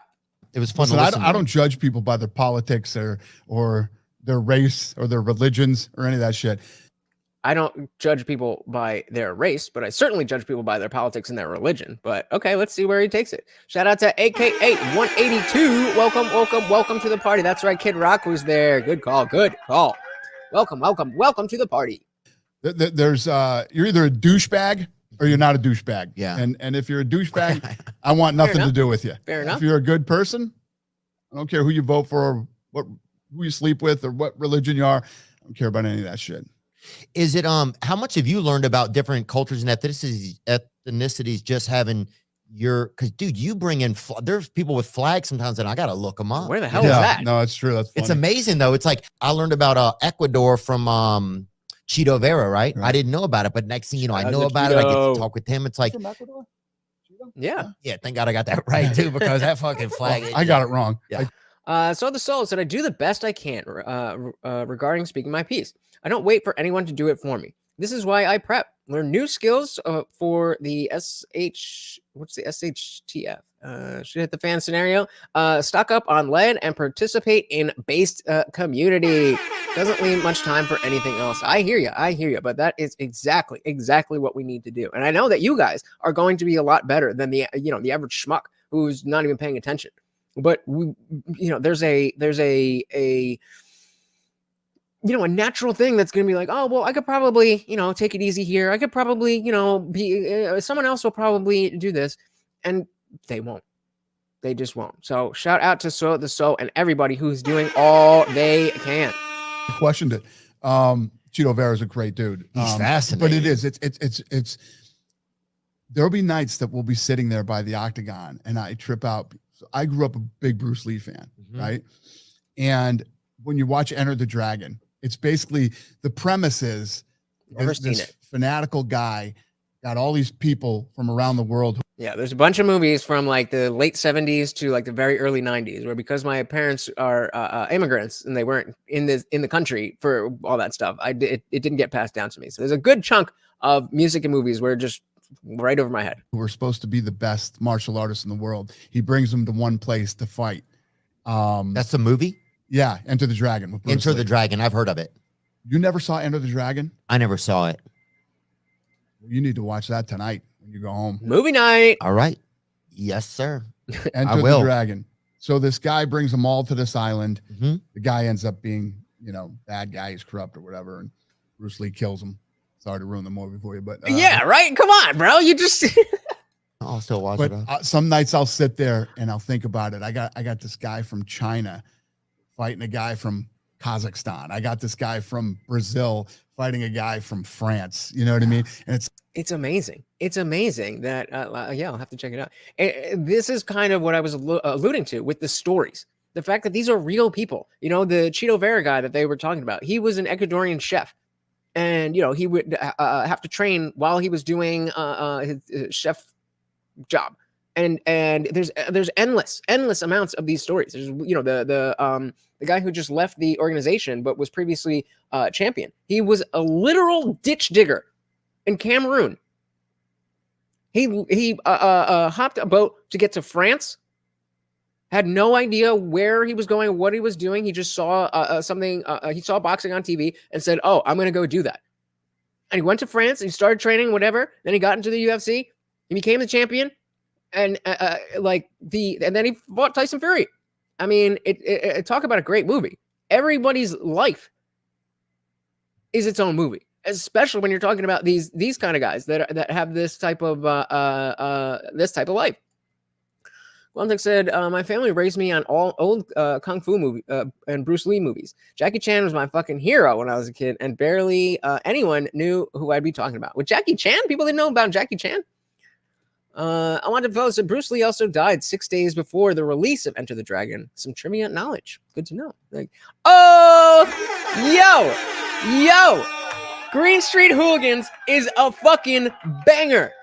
Fucking banger. This is about soccer hooligans. It's got Charlie Hunnam and what's the other guy from Lord of the Rings? Oh man, I forget. But what a great movie! If you guys have not seen that movie, good shout out, Dustin. Definitely, we gotta. Oh, I think we gotta do a movie night of that one for sure. For sure. It's like it is.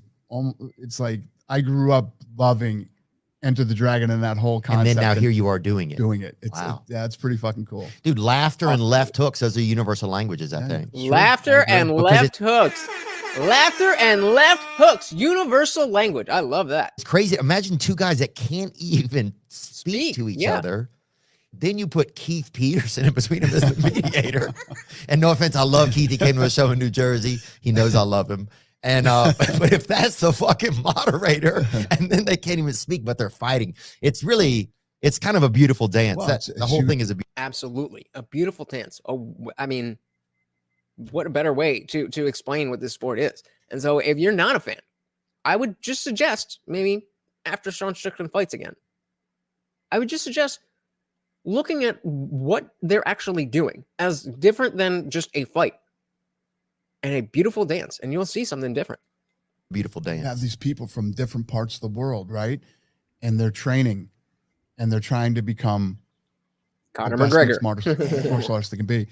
And somebody on the other side of the planet is doing the same, and we can actually put them together to see who is the best. It's amazing, awesome, dude. That's got to be so high, man. It's awesome. This is why I was not able to enjoy any other sports anymore. You know, I was never huge into sports, but I was a pretty big football fan. You know, I didn't really follow basketball, but I was, you know, interested. But now because of the lack of connection to any of the teams or the individuals, I just don't really care anymore. UFC makes it so personal. You know these guys, you know these ladies, like they're your friends. And obviously it's a parasocial relationship, but that's the beauty of it. Is that you get to sit, you don't have to train, you don't have to do all that, but you get to go on the journey the whole time. And now, especially with Twitter and everything, where these guys are yapping at each other for months before they actually get, knowing that we're all going to see them physically fight each other. Now they're chirping back and forth on Twitter, and stakes are a little bit raised because it's not just Twitter fingers. You know that it's going to coalesce in a real fight. I don't know. That's my pitch. Have you had trouble? Do you ever have trouble? Like I have trouble a lot of times feeling proud of myself is something I've had trouble with. Has that ever been something you've dealt with? Does that make any sense when I ask you that? I'm never proud of myself. I always look at things like pragmatic. We're not even close. People ask me all the time, do you ever look around and say, oh, wow, look at it? Nah. I'm always like, what's next? What's next? What's next? Yeah. Why do you think? I think that's a good, a good thing for somebody who's, in it. Like, in order for the UFC to operate at such a high level, I do think it's important for somebody like that to be able to be that person who never turns it off. But I don't think most people operate that way. And so it's very important to make sure that you're not trying to be that person if you're not that person. Taking time to self-care, whatever the hell that means to you. Important. Saturday says, I totally agree. Everyone is afraid they will be standing alone, but I 100% believe there are more of us than there are of them. They are just louder. We need to get loud so more people believe we have the courage to stand. Hell yeah. I will drink to that. Comment of the night, Stephanie Miller. Hell yeah. Hell yeah. I think that is. Do you think? Because I'm that way too. It's hard for me to feel kind of where I'm at sometimes. Oh yeah, that's what I was gonna say. The other side of that is turning around and not just resting, but also appreciating your milestones. When you're on a long-term goal or a long-term journey to meet a goal, then you have to make sure there's things along the way that you can celebrate and give yourself that perspective. Okay, this is a huge mountain that I've decided to climb. Well, after 10 steps, you can look back and like, all right, well, I already started. After 1,000 steps, you know what I mean? You got to be able to see where you're at while maintaining the desire to keep moving forward. Doesn't say I would argue with some jobs or things you're doing that mindset. It can be a harm. Yep, absolutely, absolutely. You need to be for me. I'm not feeling so great today, but I wasn't feeling off enough to cancel the show, and I have to make sure that over tonight, the next few until the next show, I take care of myself so that I can come back and be the best that I can be. Exactly right. Exactly right. Because I always have some vision or something, that needs to be done. Yeah. Mm-hmm. Do you think that comes, because I notice it's a commonality amongst some folks. Do you think there's any, have you able to get in touch with any of that and think about that at all? No, I don't give a shit. Yeah. I just keep fucking, I just keep plugging. I just keep plugging, man. There's just so much more work to be done. I just want to do as much as I can do. Yeah. Until I can't do it anymore. Yeah. There you go. And I agree. 70 minutes. I think Bud Light going down and Jason Aldean's song going to #1 says a whole lot. The problem for us is so many Republicans are twiddling their thumbs, doing nothing. Exactly. The tides are shifting. We are winning. Tim Pool used a good analogy today that, again, going back to football, but it was a football analogy. And he's like, if you're if you have the ball and you've been pushed all the way back to your own end zone, that's not good. But if you then move, 10 yards, that's not the time to be like, oh man, we're losing. It's like, we've just been losing. Now the momentum is shifting in our favor. So I absolutely believe that this is the case. So the Soul said, one channel I watched says, do your chores, do your preps, and have fun. Definitely set realistic goals and celebrate even tiny wins. Yeah, exactly. Dude, I'm so thankful that you said that about the advertisers, because I don't even think about it. We advertise for a lot of companies, right? And we can have an effect on how well they do. 100%. We've helped build some big brands. Check this out. And to think that I should know what some of their thoughts are and their beliefs are so that I can align them with mine. Fucking, that's cool. That's a way that I can help contribute towards in the and world. have fun doing it. Yeah. You know, So, but before we get into the actual point, the fact that Theo didn't even realize that that was a way to operate based on values. And what do I think about this? And what do you think about this? And let's go from there. The fact that he didn't even think to operate that way is a problem. That should be the default. That should be the default, that you work with people who align with your values. you help build their business, they help build yours. It should be a great relationship, and it should be a good experience for everybody involved. Yeah. But I can tell you from experience, if you end up with the wrong one, there's nothing fun about it. And actually you end up in a bad relationship.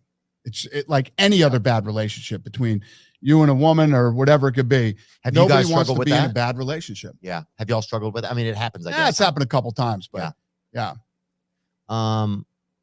Oh, Peloton we just got an update. It was Peloton? Y'all ready? If you're whatever you're doing, if you're not watching this, well, whatever. Listen up. Was the people who wanted an ad Peloton. And meanwhile, you have RFK. So Jr. Peloton, Yeah. what do they sell? Fucking bikes, the stationary bikes? Yeah, dude. Peloton sells stationary bikes, and they got a problem with Robert fucking Kennedy. What? Fuck you, Peloton. Who the fuck are they? Yeah, first of all, Right? Are you fucking kidding me? Yeah. Fucking Peloton bitching about Robert Kennedy. This is the Dana White that we know and love, and the some might call it toxic masculinity, but the ability to be so strong in your convictions. Check this out. Check this out. Yeah, dude, you want to go nowhere? Who's the CEO you know. of Peloton? Huh? I want to see this fucking Yeah, I guy. want to see this fucking lamb, dude. Hey, you know what gets you I mean, for some, it should be basic strategy, but you're right. You're right. A lot of people don't even think this way. further than Peloton? Hitchhiking. Okay, how about that, dude? I'm ruining the joke. Hold on. Hey, you know what gets you further than Peloton? Hitchhiking. Okay, how about that, dude? Barry McCarthy. This fucking wiener schnitzel, huh? Let's see Barry McCarthy. Oh my god. So this is how this is an embodiment of the when you're in the position of Dana White, where you have a lot of money, you have a lot of influence, and you've created this whatever it is, this entity that has that influence. You can operate like this. And is it the if you want to be the nicest person in the world, then business and politics is probably not for you. But check it out. Oh yeah. Oh fucking yeah. Barry McCarthy looks like that guy. Loser. 100%. Look, if you're just listening at home and you're thinking of what he looks like, you're right. He looks like a douchebag. Yeah, dude. 100%. Where's he from? Oh yeah, he looks like somebody that eats his own skin a little bit at a time. Yeah, he is. Where is he fucking If you from, called me up Nick? and said this guy was complaining about something, I'd say, San "Oh, fuck." Francisco. San Francisco, California. There we go. My boy. Ring-a-ling, dude. There you go. They've been giving Pelotons to Good luck, brother. Good luck. fucking vagrants, so that's why they're not leaving. Yeah. Fuck you, Peloton. Yeah, I want to. Do we have Pelotons in the gym? Are those Peloton? Uh-oh.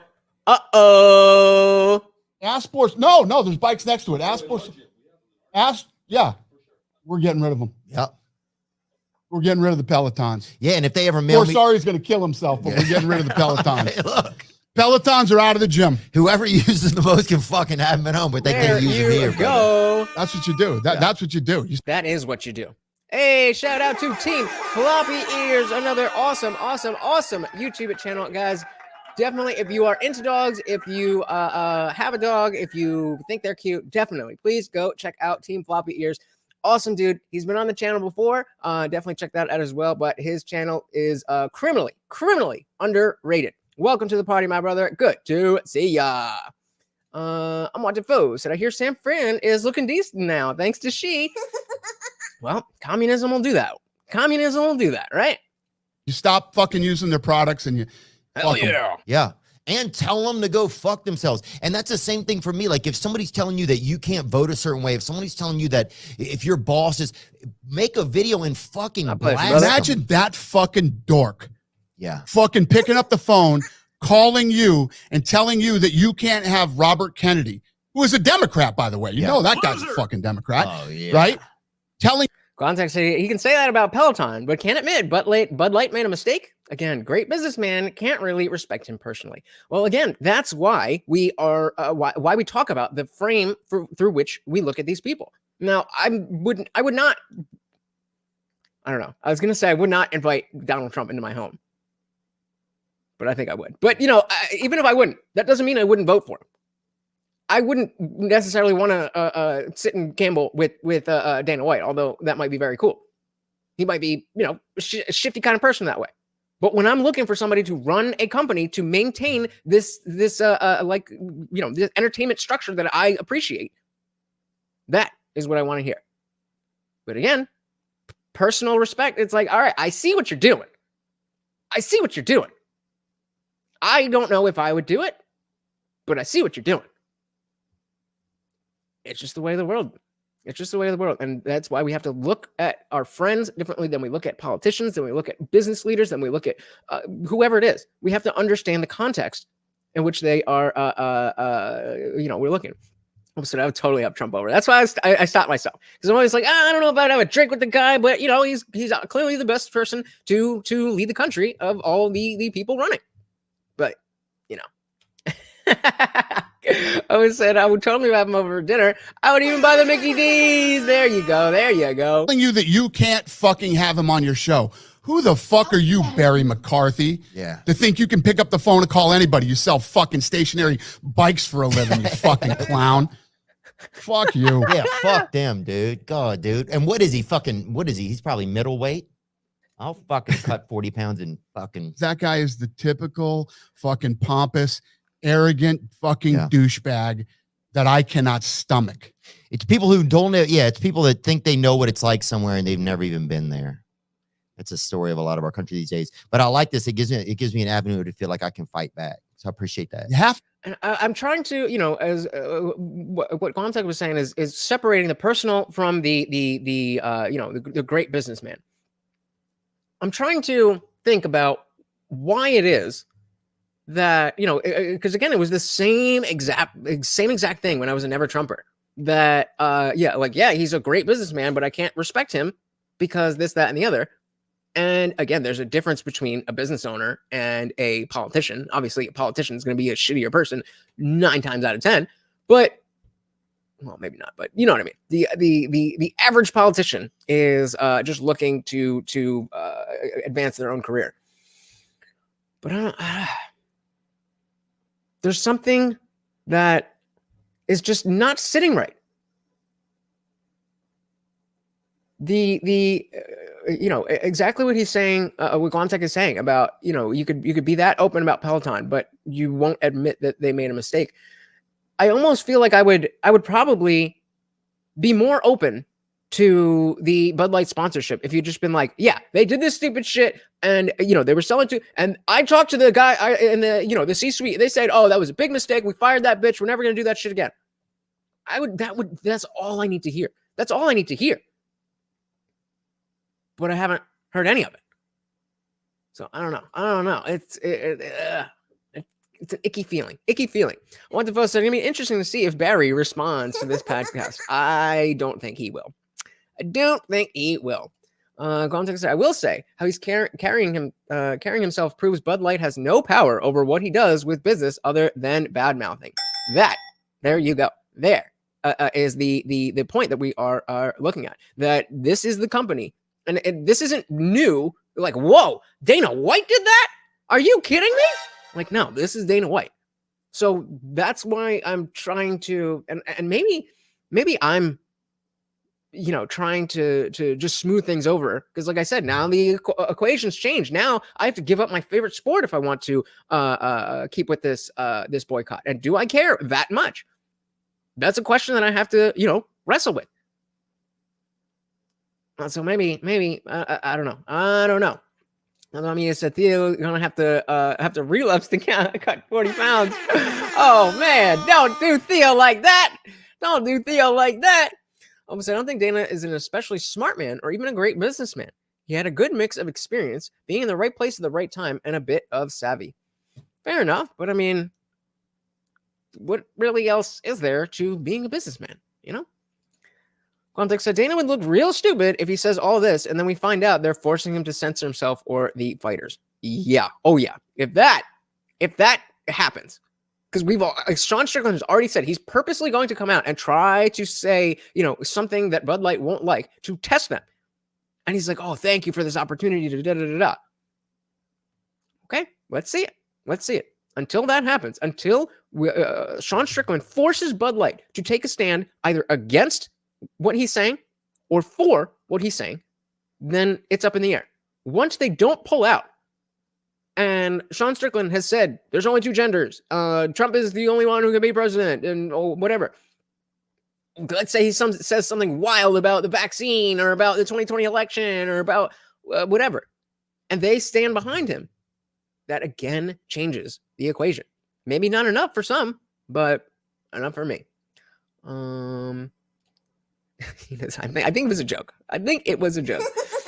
Hope Peloton's not watching this one. Yikes. Or what's his name? Barry. Barry's not going to have a good time. Said Kid Rock said he had a conversation with the CEO of Anheuser-Busch, and he said they're not going to do anything like that again.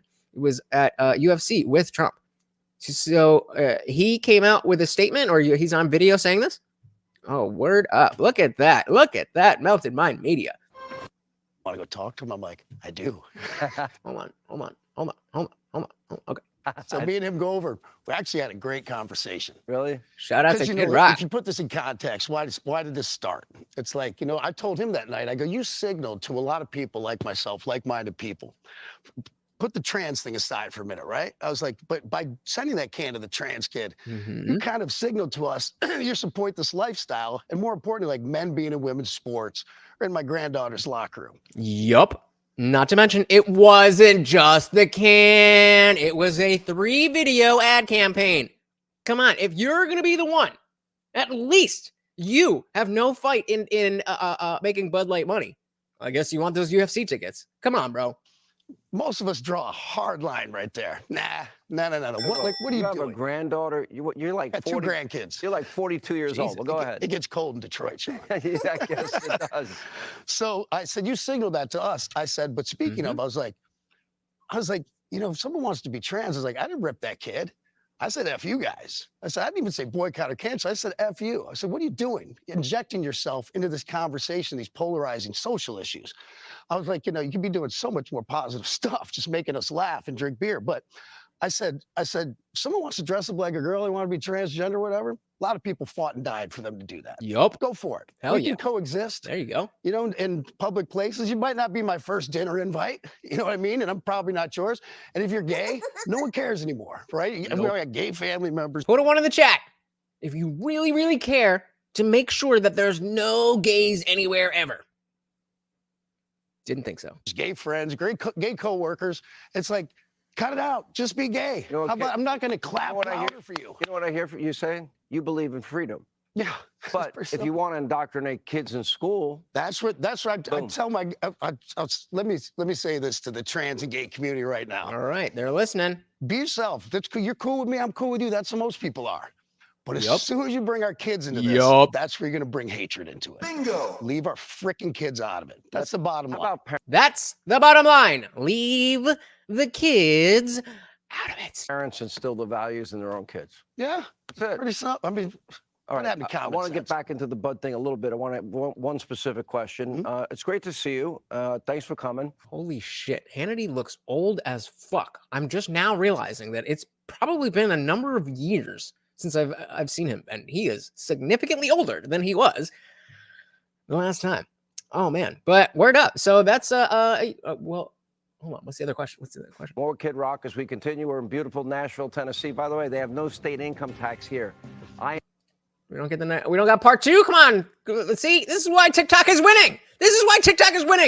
Where's the just watch to the come on, man. Open said he can't stand Hannity. Why is that?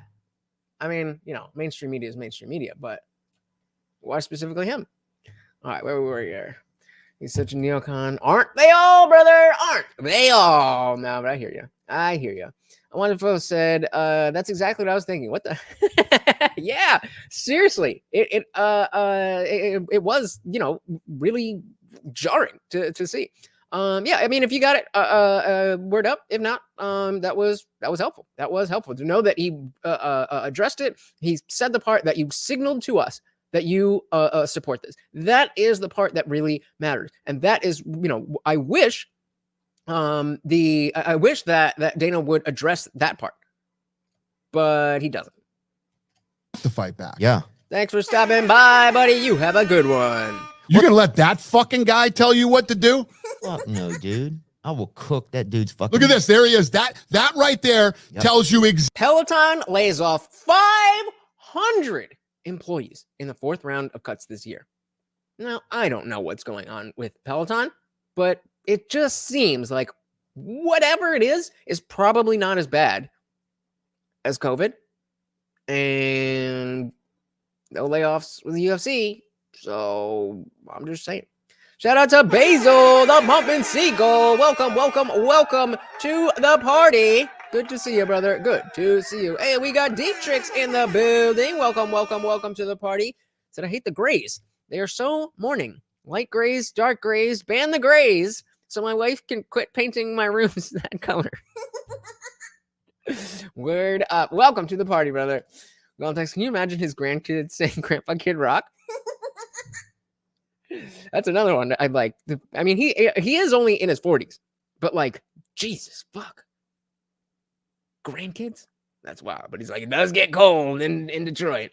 Well, I said, why the fuck would you bike at your house when you could buy a real bike for a quarter of the cost? Because then you have Karen, the coach on your screen right there telling you exactly how fast to go and when. Come on, you're doing great. Or come on, you little pussy, you need that. I don't know. I have no idea. It's rich people shit. But look at that. 500 employees. Exactly what fucking Barry McCarthy is all about.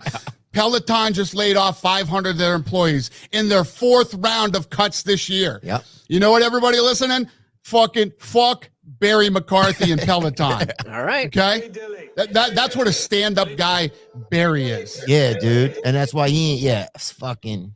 No wonder. Let off 500 more of his fucking employees out in his 4th round of cuts. Yeah, and what's lamer than watching your husband get on a bike that doesn't go anywhere? Huh? True. Good point, Opus. You know, the fact that you know, it gets cold, and you know, not everybody has the climate to be able to ride their bike whenever. Good point. What wife is like, oh, I'm so proud of this guy? That's like my dad, man, right?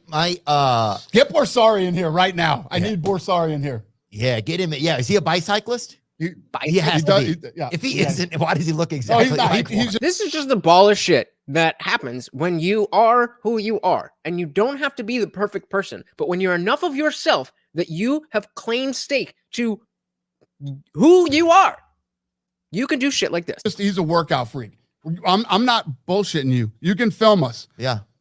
My guys are going to take the Pelotons out of the gym today. We're getting rid of them. We're going to go throw them in the fucking garbage today. I'll be happy to toss them in.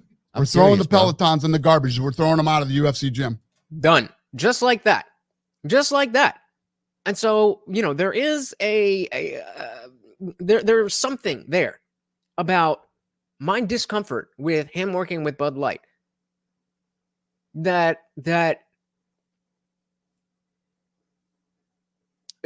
again, like I said, it's an opportunity. Dana White has put down an opportunity for Bud Light to save themselves. And all they have to do at this point is nothing.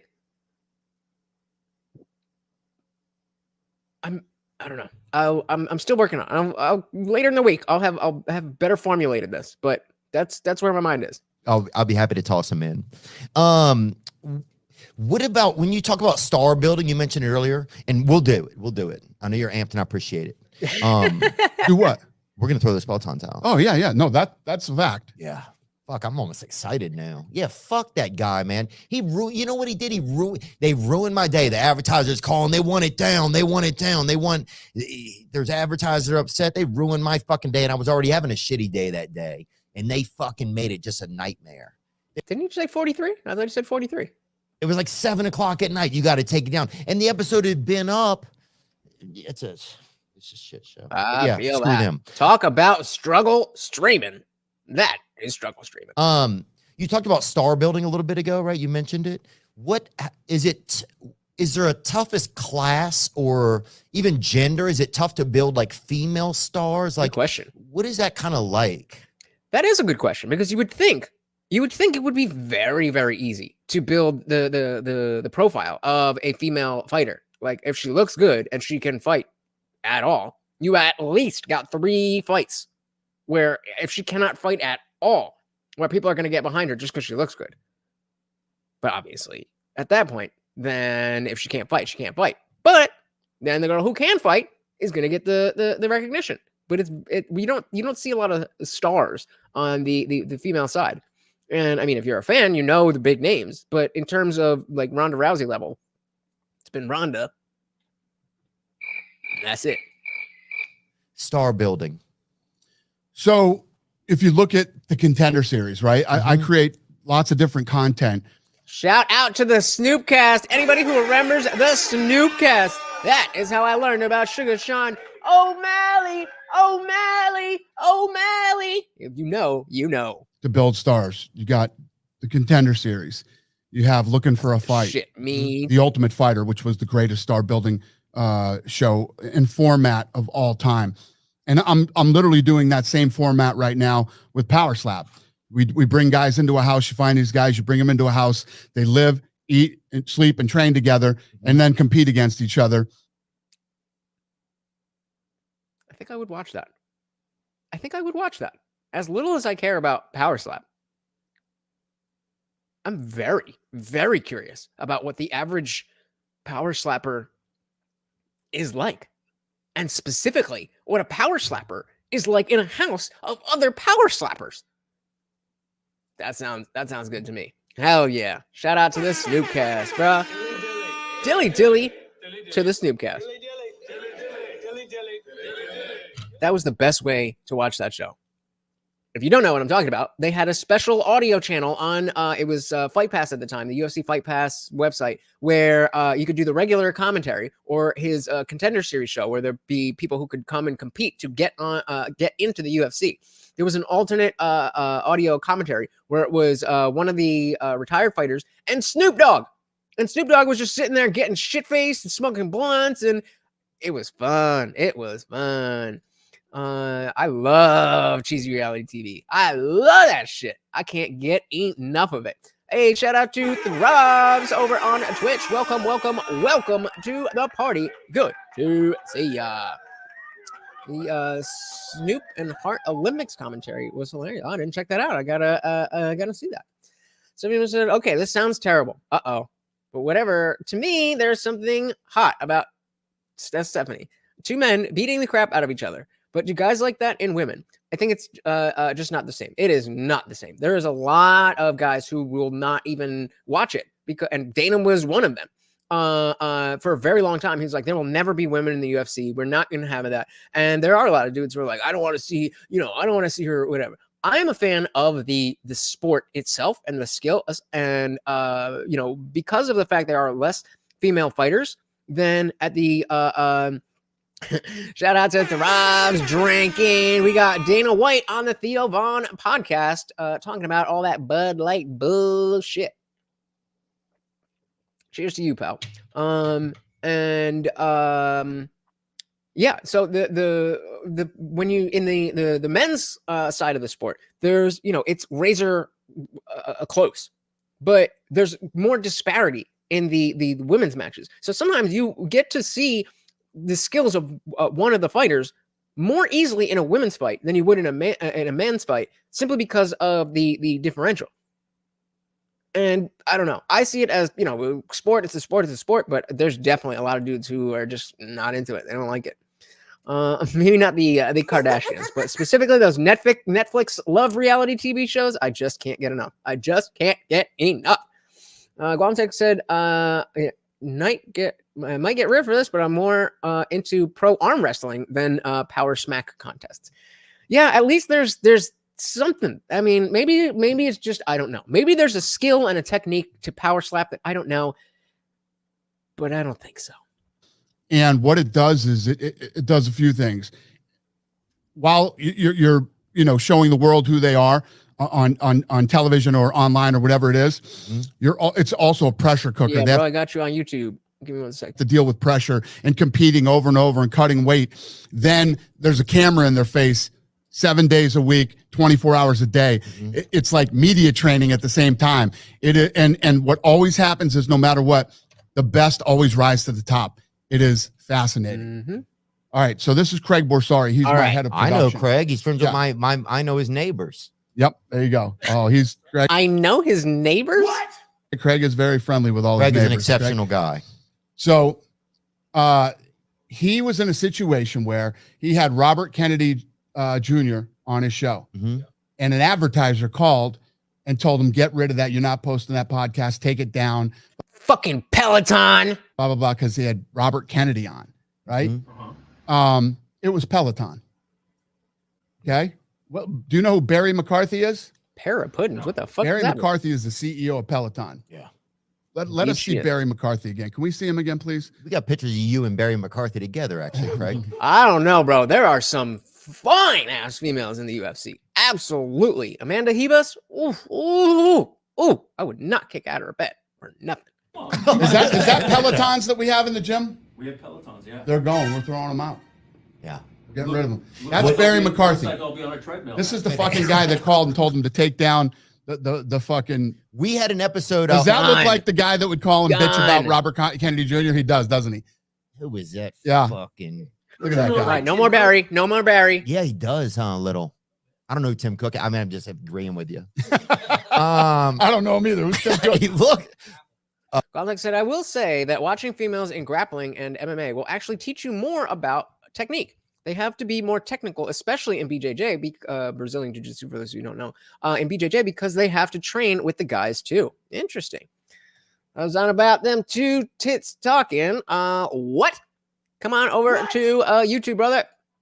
Oba said, and then you have Gina, who's an absolute sweetheart. Yeah, you got Gina. I mean, I haven't, I don't, off the top of my head, I don't know if I have too many female fighters locked away there, but there's definitely a bunch.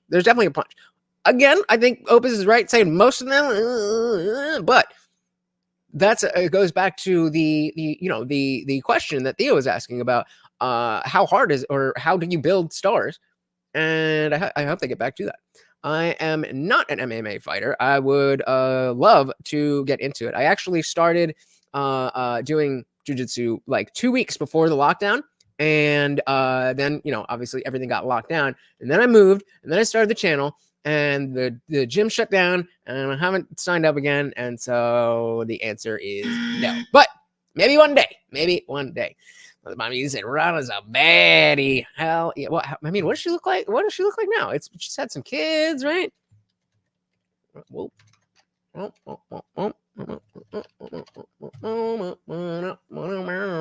Yeah, these are old. Okay, so we got how about we do recent? No, what? Where's the fucking, don't they have a, I'm not retarded. There's always a thing there. No? Okay. Anyway. Like this is old school. This is old. And we'll do 2023. How about that? I don't know this fucking.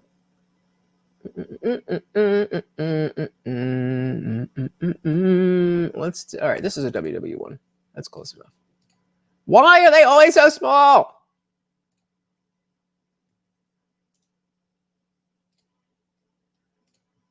Why? Every time I search an image for you guys, it's always the tiniest ones. I never understand why. Not to buy media said, Lutch fights with his wits. God damn right. God damn right. Am I hyperactive? I don't think so. Hyperactive in what context? What are you talking about? Omatafo said Gina over Ronda any day. Agreed. Opus said female fighters are confident too, which often allows them to be genuine, which is not so common these days. Fair enough. Oh, Apple. Okay. So Pelotons are gone. They're gone. Yeah. They're going out So I today. gotta go bike on the road now. Yeah. Yep. Yeah, Arizona, dude, look. No, you just got to use the assault bikes now instead. Yeah, huh? Those are tougher anyway. Way Are they tougher. really? Way time to tougher step than up then. Peloton. Plot twist. Now we're going to see leg kicks in the UFC are going to turn into the most damaging hit that you can have because they got rid of the Pelotons. Shout out to Thug Rose. Hell yeah. I love Rose. I think that she's too good for, I mean, that's a whole other discussion, but she's too good. She has too much skill for the mind that she has. She has a great mind, but she's just, there's something missing. And if she could just get that one thing in place, she would be unstoppable. Tactics sounds way cooler. Yep. I mean, and if it's going to be harder, better leg kicks. Let's go. It's time to step up. If I asked you to guess, so he called and he wanted Robert Kennedy Jr. taken down, right? Threatening him on his podcast, right? Yeah, they were about to go public. I think their company is about to go public or something. They're like, this could ruin everything. That's what our ad agency said to us. They're worried this could ruin everything. It's fucking 8:00 at night on a Friday or Can something. you fucking imagine that? And they made us go take an older episode down because of something he'd said recently in the news. Or this was like a year and 2 years ago. Where do you think Barry lives? It was 2 years ago, so it wasn't even like a recent thing. 2 years ago. And we all know that RFK has been in the news only to this level for the past couple months. And so we had to take a 2-year-old video down. Crazy. Let's get some mushrooms into you. Have you ever researched them? I am quite the psychonaut, my friend. But God grows them out of grass just for fun. I don't believe in God, but I do believe that mushrooms are great. Where do you think he's from? Just look at him and Let's guess, huh? And listen to the conversation and see if you can tell me where Barry lives. Yeah, he probably lives. Craig? Let's guess. San Francisco? Oh! Ding, ding, ding, ding, ding. Oh, dude, hey, you just Barry won. lives in San Francisco. Hold on, you just won 4 Pelotons. Congrats, you just won a whole fucking line of That's what we Pelotons. fucking, bro. You can line them right up in your I can't house. set them up here in the office, so I might as well put them on my own.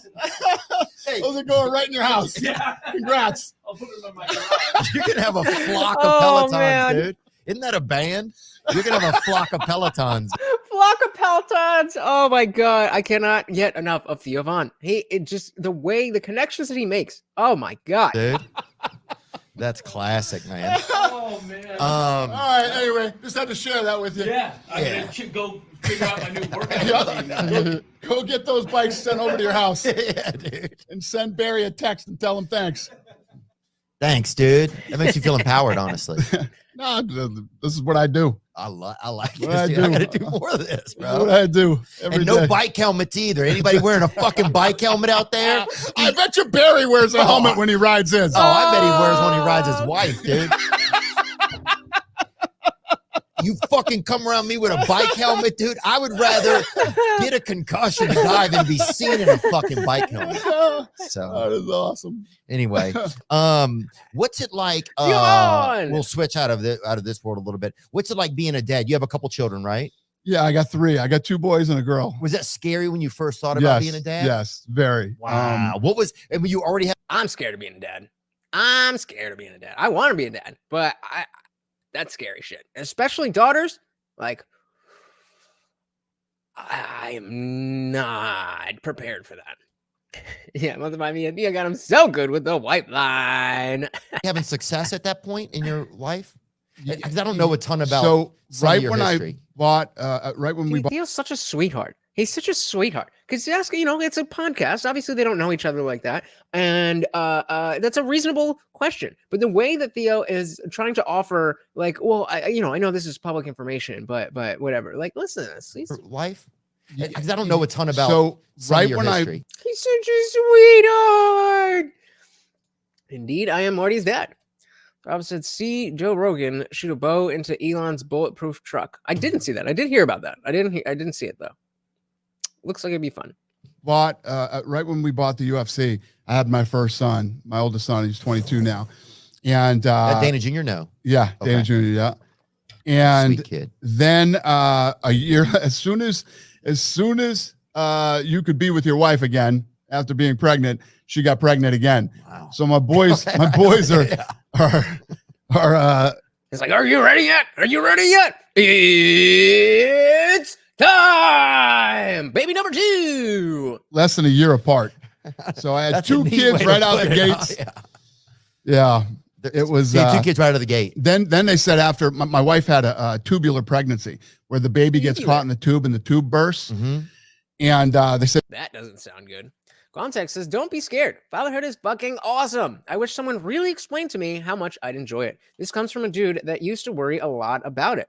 And then so the Sill says, if you're not scared to be a parent, then you're definitely not prepared. Parenthood is one of those things that if you wait until you're not scared, you will never do it.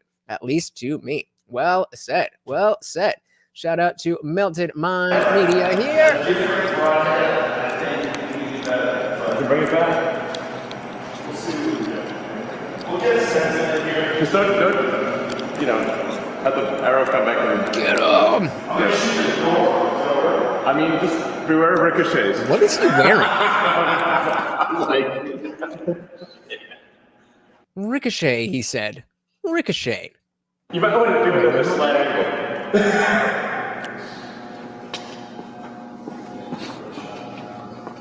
You know what I mean? Damn.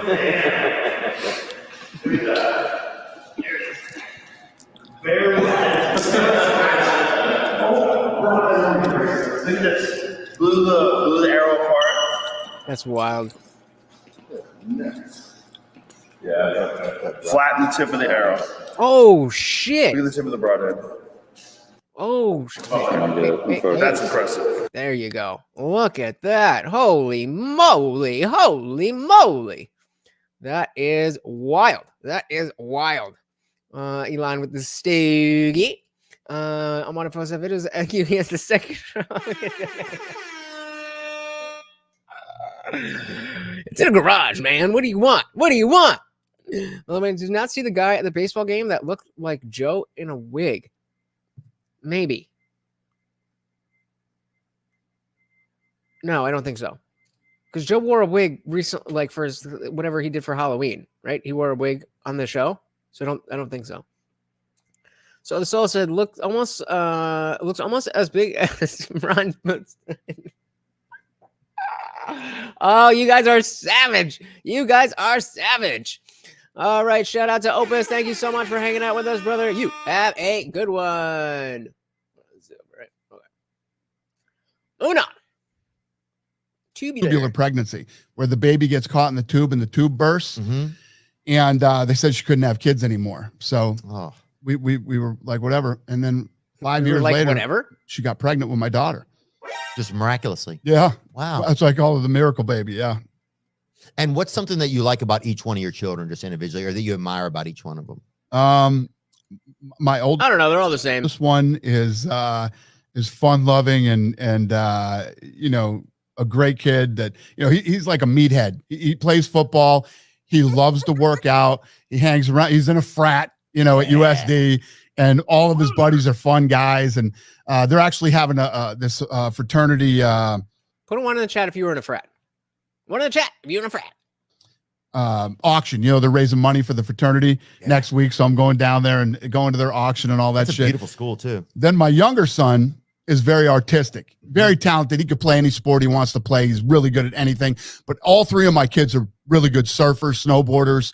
And my younger son loves the skateboard and all that stuff. So he's actually working for a company that Lorenzo Fertitta and I own called Thrill One, which is we own Thrill One. Thrill One. We own Okay. Ridiculousness on MTV. Y'all own that? Yeah. That's their only show. Yeah. He said that's their only show. That's hilarious. I haven't had access to MTV in probably 7 or 8 years, but that's all they played the last time I saw. Basically, amazing. the You own ridiculousness MTV. network. Yeah. Exactly. I'm watching Poe's the only one in a frat. Anybody else? Ridiculousness. We own SLS Skate That's League. crazy. We What? own Nitro Circus and Travis Pastrana's Nitro Cross. Oh, nice. Yeah. So my son works for them. Oh, he does. And then my daughter is 17. So he's She's the still in high artistic school. one, that one. Yeah. And they're all athletic. He's the artistic one. And what about your daughter? What's My something daughter you cheers. admire She's a about her? cheerleader. Oh, she is. Yeah, she's still in high school. She's a junior, and just getting her ready to figure out which college she wants to go to and all that good shit. Is it tougher being a girl? For you, was it easier being a girl or boy dad? Did you have any It's more? tougher being a girl dad because I didn't really give a shit what the boys did. You know, Yeah. they could do whatever they want. She can't do whatever she wants. He's saying artistic with an R, not autistic. Artistic in the sense that, like, as opposed to athletic, you know. So the Soul said, I remember when MTV played music videos. Damn, I'm old. Yep. The world, it is a changing, isn't it? So, Right. you know, as a dad, you have to sort of oversee and protect your daughter more than you did your sons.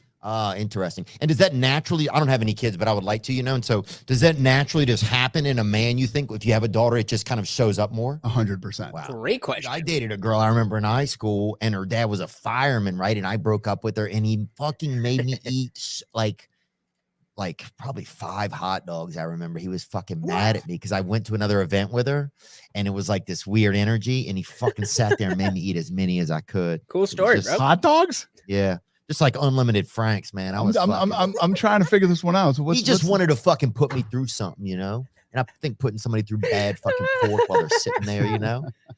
It's just a Oh my lot for God. you know, for me when I was a kid. You know, I didn't have a lot of role models, so I think it was a lot. No ads for you. Right? Any day now. Let's let it roll. Let's let it roll. Oh, I didn't see that. Come on. What the fuck is going on? Any new partnerships or something that you're kind of excited about? I did see that. Um, Forgot about that. Wait, did Rogan be that guy for Halloween? Is that what happened? When was this? When was that video or this picture from? I can't do anything. All right, but because I feel like I definitely saw this, but I don't know. Anyway, moving on. For something that you're kind of excited about? In the future. I think you know, the Thrill One stuff that I'm doing. Love it. You know, we're having a blast doing that. You know, Hollerhead, my whiskey. Yeah. Having fun with that. You know, I like Really? building. You went with a whiskey when your biggest asset has his own whiskey? Why would you not do vodka or rum or tequila or anything else? Weird. brands, and I love running businesses, and more importantly, I'm like addicted to winning. I love to win. I love I'm a dick. I'm addicted to you.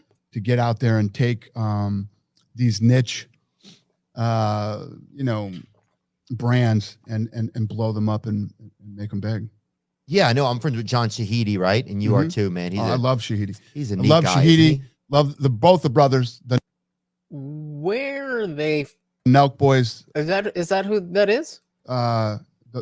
That's my It's your squad. that's my squad. They're neat. They're my They keep gang. you young. I bet they keep you connected to stuff, probably. Well, you know how Yeah, I'm gonna.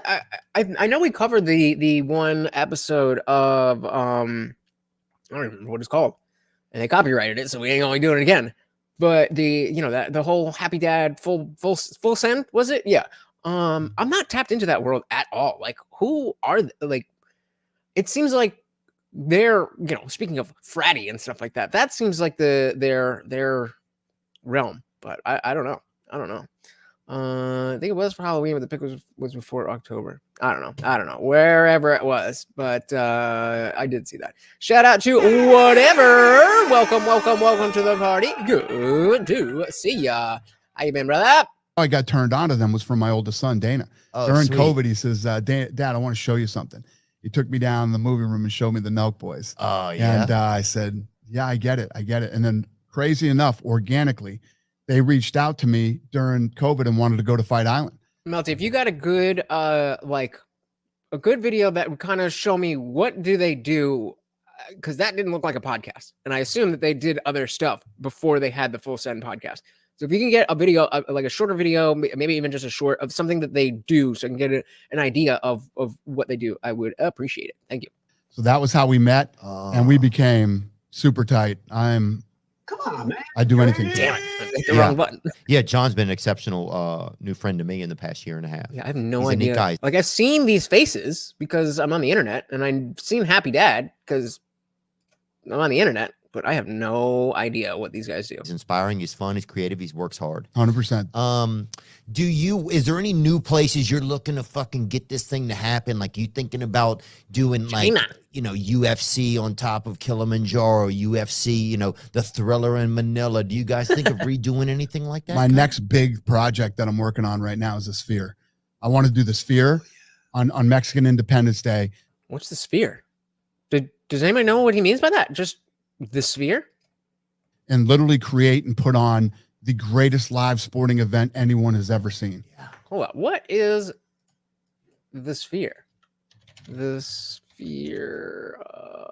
Okay, I guess Las Vegas.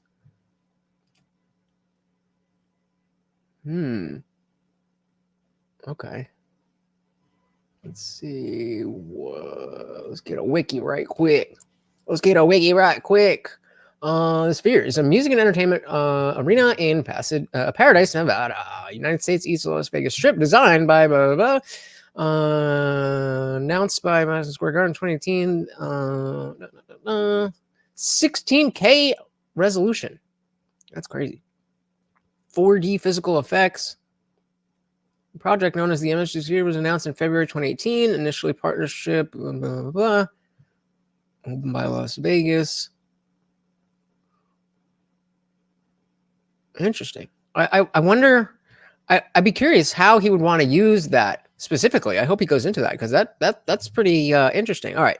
So let's see what we had going on with the Nelk Boys, just so I don't know what the hell. Even though they're kind of moving off that what we're talking about. Drop off my resume. My name's Lionel. I work like a lot with like kids and stuff too. I'm like a really good. I'm gonna ask you to stop filming, please. No, like I watch Keeping Up with the Kardashians every night too. Like at this point, if you're filming, I'm not to ask you to leave. no, I'm just saying like I know you guys must be losing like a lot of people, but I'm ready to join the At workforce. this point, I'm gonna have to ask you to leave. Excuse me, can you ask this gentleman out of the store for me, please? Can I at least just leave my resume here? No, please take that. I'll just leave it, just in case. Is it because I didn't have a cover letter? Or? All right. They wouldn't hire me. He's in tune with being a bargain bear. You're not young enough to be hired. You have to be a teddy bear or you have to be under the age of 10. What? All right. Well, interesting. Okay. I mean, funny, but shout out to Trey Williams. Welcome to the party. You've been to the Sphere? Like, I'm interested in, like, I saw, the big eye that they were doing, and I saw that they were doing some other stuff. I'd be really interested to see what is good. Whatever said, they are looking for 2,500 people who are vax injured to participate in a study. If you know anyone, please let them know. All right. Well, that is our PSA. If you have been vax injured, I don't know who they is. But whatever, if you want to give some more information where those people can go if they have been vax injured, that would be awesome. Yeah, this is about the Balenciaga drama with the kids. Yep. Yeah, so prank TikTok nonsense. Oh, yeah. I definitely remember the Balenciaga bears. But yeah, okay. All right, cool. I just wanted to thank you, Melody. Thank you, sir. Literally create and put on the greatest live sporting event anyone has ever seen. Yeah. That's my next big project. How much fun is it when Brandon Moreno comes into the ring? It's fun, isn't it? It's awesome. Yeah. It's so fun. The whole Mexico thing and these Mexican talented kids. Yeah. I've been working on this for 22 years. All right. So if you have been vax injured, the study is being done next to the University of Maryland. So I guess go to the University of Maryland and whatever's next to it, then they'll help you out. Wow. Yeah, it's finally starting to come to fruition. It's so cool, man. I love it when he comes to the ring. Yeah, I've met so many neat people and have been inspired by so many people from your sport. Dustin Poirier and I are close friends, and it's been special. And I was just gonna say that that word special. Dustin Poirier over here for the guy on this side, was lightweight champion, fought Conor McGregor, all this stuff, and he was on. They're both from Louisiana, so that was the initial connection, and they just did a podcast, and they hit it off, and they're both very genuine, like wholesome dudes. Like, you're not gonna it took Conor McGregor throwing everything he had at Dustin Poirier for Dustin Poirier to want to say one negative thing, and he just it was awesome. And then you would see Theo at the UFC events when Dustin was fighting, and again this idea of stories but that are real. The story of two grown men just becoming friends is a story. And if you like the people in that story, then now that adds a little bit more to what's already an awesome fucking sport. I don't know. Again, welcome, David. Said, are we still partying? You are goddamn right we are. Welcome to the party, David. Like, he's like a real friend to me. He's inspired me so many times when I want to give up. I remember things that he says or other fighters say. It's interesting the amount of inspiration that a lot of people. Okay, so if you've been vaccine injured, then it's at the University of Maryland, not next to. But like I said, if you go there, I'm sure somebody will help you figure it out. People get from your sport. Do you ever think about, how is the relationship with WME? Is it good? Very good. Yeah, very good. Ari's a maniac, man. Yeah, a maniac in a good way. He is like a. So they sold the UFC from the one holding company that they had to WME for, I believe it was $4 billion, right? $4 billion? Am I wrong on that? $4 billion, right? Shout out to Melted Mind Media with the $5 super chat. Thank you, sir. That's right. Every single super. Let me get this out of the way. Every single donation comes with a treat for my co-host Morty. Eat it up. There you go. Thank you. And of course, that makes you the new sponsor of the stream. Thank you, brother. Very, very, very much appreciated. A fucking serial entrepreneur. And so you guys have that in common. He's super fucking smart. And the fact that, when we sold, one of his big things was that I couldn't go. So at one point, the Fertitas sat down with me and they were like, because I thought we were just going to move on and go, we were going to go do whatever next. And yeah, that's a real interesting question of what the UFC is going to look like after Dana White. The level of influence that this man has on this sport. There's no other sports where there's a single personality that has so much effect. I know I am aware of Roger Goodell. I don't think I know anyone who owns any other sport. I don't think I know anyone who owns any other sport. Hey, we got Captain Gooby in the building. Welcome to the party. Says a fellow Cajun, Dustin is my favorite fighter. Hell yeah. Dustin's a real one. The level of sportsmanship that he brings, the level of skill that he brings, he is second to none. Love that man. Welcome to the party. David said Morty's gonna get fat as fuck off these streets if this continues. I hope. That's why we're using all natural peanuts and his kibble. So they're not like treats. They're just stuff for him to eat.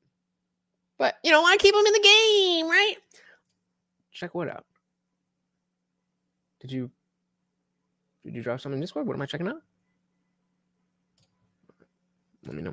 And they were just like, listen, this is really good for all of us and this and that. You got to stay. Nobody's going to buy this thing unless you stay. Yeah. So, in the beginning, I had a hard time with it because I didn't want to sell. Selling was not. Lorenzo was done. Lorenzo was ready to move on and walk. And I didn't want to. So we got in with Ari. Ari lets me run the business, man. And just, if I need help on something, like, hey, I need this connection or I need this or that, he can make all that shit happen. Yeah. Ari's that guy. Like, So Dana's the president of the UFC, but the Ari Emanuel, the guy he's talking about, I don't know his exact position, but he works for the parent company. And like he's saying, he's like, Ari just lets me run the company. When you know what you're doing, when you can, all right, so when you are doing a thing well, it's one thing for you to do that thing well. But when you can pair up with somebody who has, whatever else that you don't have, whether it's money or skills or this or that or whatever, and they can acknowledge what strengths you bring, not just what you can do, but what you can do that other people can't, that is the best type of business relationship you will ever be in. Oh, you want to meet the fucking, I want to talk to the fucking Ronnie Nestle, president of fucking India or whatever the fuck. Yeah. He can get that guy on the phone and get the ball rolling. Yeah. No, Ari's awesome. He's been other than being in business with the Fertittas, I couldn't have landed with another better partner than fucking Ari. Yeah. He really is. The Fertittas being the partners that sold. Awesome. I love him. Is it hard to fend off? Because I know, so you like to gamble. Is it hard to keep gambling out of, and I bet on fights, on Dana bets big. He's like $1 million a night type of dude. UFC fights online. Is there a point where gambling or the odds makers try to come and infiltrate the actual outcome of sports? No. Does that make any sense, that question? Yeah, I get it. And you have to keep you're talking about like point shaving and shit like that, like that happens with which would be hard in your sport, I think, because these guys have so much individual pride and it would be so obvious. 100%. We just had the problem that we have, it just happened recently, is insider information is the bigger problem. These guys inside these camps. Oh, yeah. The guy gets hurt. Like Chase Sherman has a lisp or whatever. Definitely he doesn't, and I love Chase Sherman. And that was just a joke, Chase. Suspended MMA coach James Krause worked with offshore sports. Yeah. So what had happened was, I'm sure they're not going to go through the whole article. I'll give it to you real quick. James Krause was a pretty successful fighter and an even better coach. And so you would see him in the, so if you're familiar with fighting sports at all, you know, the two fighters, but then, they go back to their corner at the end of the round and they have their coach and they might have their breathing coach and their boxing coach and their wrestling coach or whatever. And so he would be the head coach and he would be in the corner, but he got caught, him and I think it was 2 or 3 other people got caught, using the information that they had to make bets on the fights. And it was not good, dude. I mean, let's just see, just to break this up a little bit. Let's just James Krause news from September. Okay, so let's see. Miles Johns was twisting in the wind after blessing in disguise. Okay, let's see. When he moved to Kansas, he was under James Krause at Glory MMA. He was convinced it was exactly what he needed. One fight later, he had to move on before Jones. Krause was caught in a betting scandal that led to an indefinite suspension by the Nevada Athletic Commission. Krause was effectively banned from the UFC, with fighters threatened with repercussions for associating with him or even training at his gym. After the scandal broke out, Krause was pulled from this fighter's corner just days before competing at UFC Vegas 65. Yeah,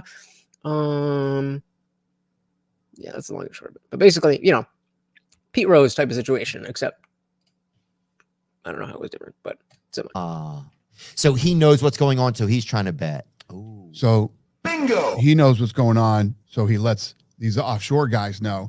Yeah, this guy's going to fight, and he tore his ACL. And he did this, something definitely? like that. This happened. It did. Yeah, this just happened recently, and this was like last year. Or maybe was it this year? Yeah, it was this year. Holy shit! That was no. Yeah, I think it was early this year. David said, I haven't sports bet since the peak of CS:GO betting. Not familiar with that. But yeah, that was a big bet. Silver tat on trail. If you know, you know.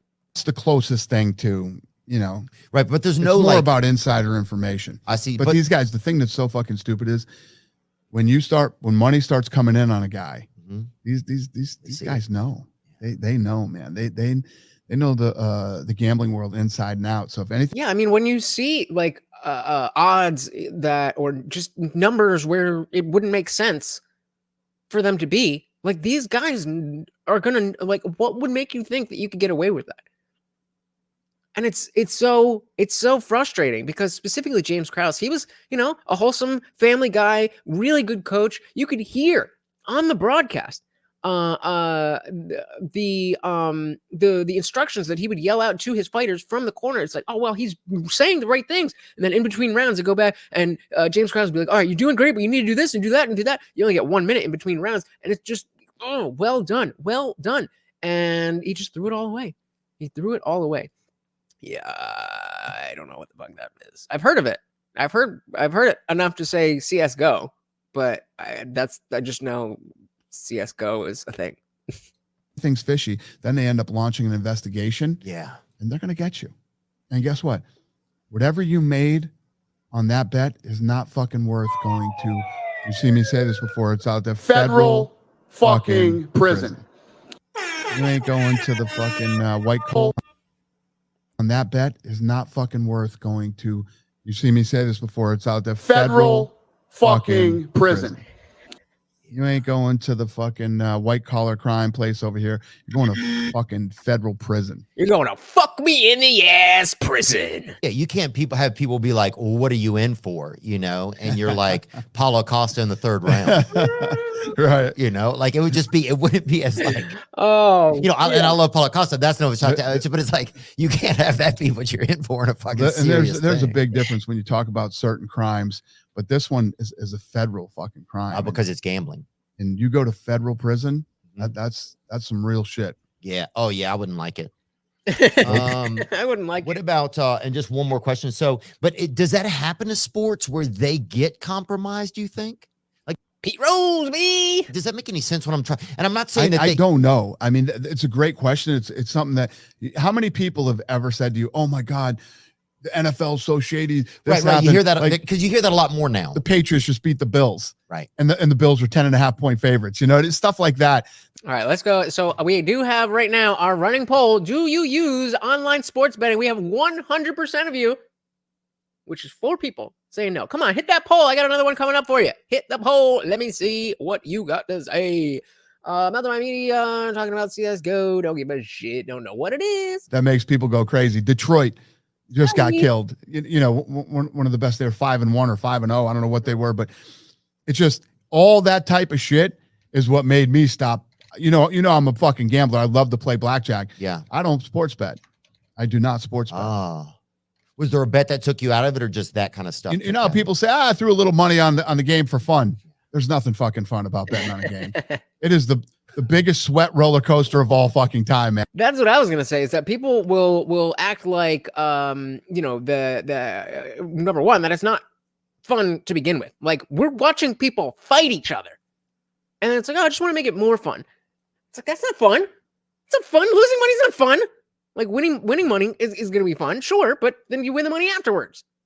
I don't know, man. And it won't be fun or make you happy. It makes you fucking miserable. So you like to know that so with blackjack, the outcome pretty quick. So you don't like that long waiting. There's no doubt about it. And you get in there and it's just more fun. Yeah. I'm actually hands-on and actually playing the fucking game. When you sit there and just watch a fucking game and watch this whole thing unfold and lose your money, there's absolutely nothing fun about it. Or these guys that will do these parlays. Yeah. That shit is crazy to me. Making one bet saying this team's gonna win or that team is gonna win is already a crazy enough thing. But when you see people having like 7 different parlays and like this person's got to get that point and the over under, that scares the shit out of me. Because maybe it's just me. I have an addictive personality, but with all there is to know and with all there is to be able to learn, I would become obsessed. And I might make a lot of money like Trey, but it certainly wouldn't be good for my lifestyle. I can tell you that. Right now. I got an 18 parlay and every fucking team wins, and then you lose the last fucking game on the parlay, right? And you bet $10 and it would have paid you $10 million if you fucking won the thing. And now you spent 2 days watching it too. Now your kids are eating fucking coffee. Yeah, that shit is fucking hectic, dude. What about like was there a fighter that retired and it just kind of broke your heart because you just and it could be more than one, maybe. Ooh, okay. Okay, guys. I know a bunch of you are fans. Was there a fighter that retired and it broke your heart? I mean, you know, DC comes to mind, but I kind of saw that one coming. There was somebody. I can't remember. There was somebody who like retired kind of out of nowhere. I'm trying to remember. I don't remember. I don't know. Melton Miami said all sports are rigged in a way. Baseball and boxing are the worst at the moment. Did you see the guy in jail who made a 7-game parlay and hit, making bail and an extra $2,000? No, I didn't. I didn't. Yeah, no, $1 million bets on the table. He's saying I don't do sports bets, but he goes to the casino and bets. Yeah. I mean, I know you probably have a great relationships and unique relationships with all of them. But was there one that like? And I mean, yeah, I will definitely hit up a casino. Like, I haven't been in a position where I've had a lot of extra money recently since I started the channel, but if I do, like, I love roulette. I'll play some blackjack and stuff, but like Melton Miami is, that's way different. Way different. What do we got here from? Just bet 500 on this ticket. Make it a parlay. All right, I got Raiders over Patriots. I got the I did see this. over Eagles. Bills over New York Giants. Lions over Tampa Bay. Rams over Cardinals. New York Liberty, the basketball team. Yeah, the WNBA. New York Liberty over Las Vegas Aces. What? How the what? Yeah, make all of it a parlay. Man, just bet 500 on this ticket. Make it a parlay. That's wild. That's wild. On there you go. Rampage Jackson. Oh man. What a loss to the sport. What a loss to the sport. Now I came in near to the end of his tenure. So I didn't get the opportunity to kind of grow up with that, but what a loss. And I mean, the light heavyweight really kind of went into disarray for a while after that, right? Somebody said, bro knows his sports. Or is it insider knowledge? Because where is he? First of all, if you're making, if you're making all this money, where are you? You have this much money to lose in the first place and you're sitting in jail? Like, why didn't you just pay your bail first instead of being in jail? I don't know. I don't get it. Is it hard not to get attached to some of them? 100%, especially in the early days. We were like a big family. I mean, it was like everybody knew everybody. I mean, when you go back to, when you go back to Chuck Liddell, Matt Hughes, Rich Franklin, you know what I mean? That whole group back then. I mean, these people would come to my house for Christmas and Thanksgiving and, holidays and things like that. And then you had to go up there and watch them fight. Fair enough. And it was fair tough. enough. And Ronda Rousey. Ronda and I are super close. Yeah. Super close. I don't have a good, super close. It says I could take him.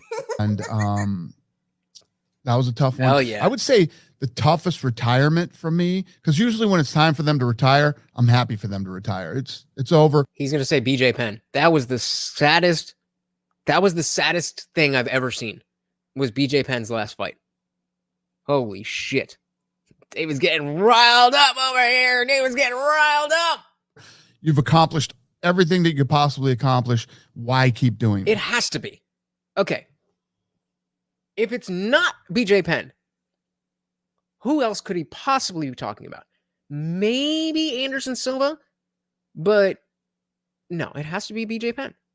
Anybody got a guess before I go? That's all I had to do. No. Melted by Media said that's all he had to bet with, and his homie put the bet down for him and didn't steal the money. So true homie shit. Well, yeah. I mean, I guess that's a pretty low bar for true homie not stealing my $500, but fair enough. Habib was a tough retirement. Yeah. You know, because I think Habib had so much more to offer. Okay, he went left there. I was not expecting that. I was expecting him to say that usually I'm ready to see you go because you've done all you could do and it's time to go. But he's saying you haven't done all you could do. You still have a lot that you could do out there. Yeah. Yeah, exactly. So was said for the other reason. Oh, bet. Yeah, you're right. And so much more to accomplish. But I think when his dad passed away, it kind of sucked the fun out of it for him, and he was done. Plus, he made so much fucking money. He never money. Oh yeah, he can buy his own rock quarry over there, wherever, you know. And no offense, I don't know where they're at, but I know, and it gets pretty, Paleolithic in some of those areas. I don't know if we have anything else to talk about, man. Yeah, one thing you said that kind of... I don't know if we have anything else to talk about. So later, there's still another 4 minutes here. Reminded me was, I remember when Trump was running for office and Bill Belichick, they asked him about him, and he said, that's my friend. I support my fucking friend, you know? Like, whatever you guys think about it is fine. Like, because he wrote a letter to him telling him congratulations for running, I think. Is that what happened? Yeah. So Melted by Media, he fought for his dad and stopped fighting for his mother. His mother was his dad was a coach, not just for him, but for a lot of people in the country of Dagestan. And it was his goal to his father, because he died right before his last fight. And the fight was already booked. He'd already trained for it. And then in the, during the camp, his dad had passed away, and he still went through with the fight, but then retired, saying that he promised his mother that he wasn't going to do that anymore. How does Khabib stand up against Alex Terrell? What? Is this supposed to be? Is this a new nickname for Pereira?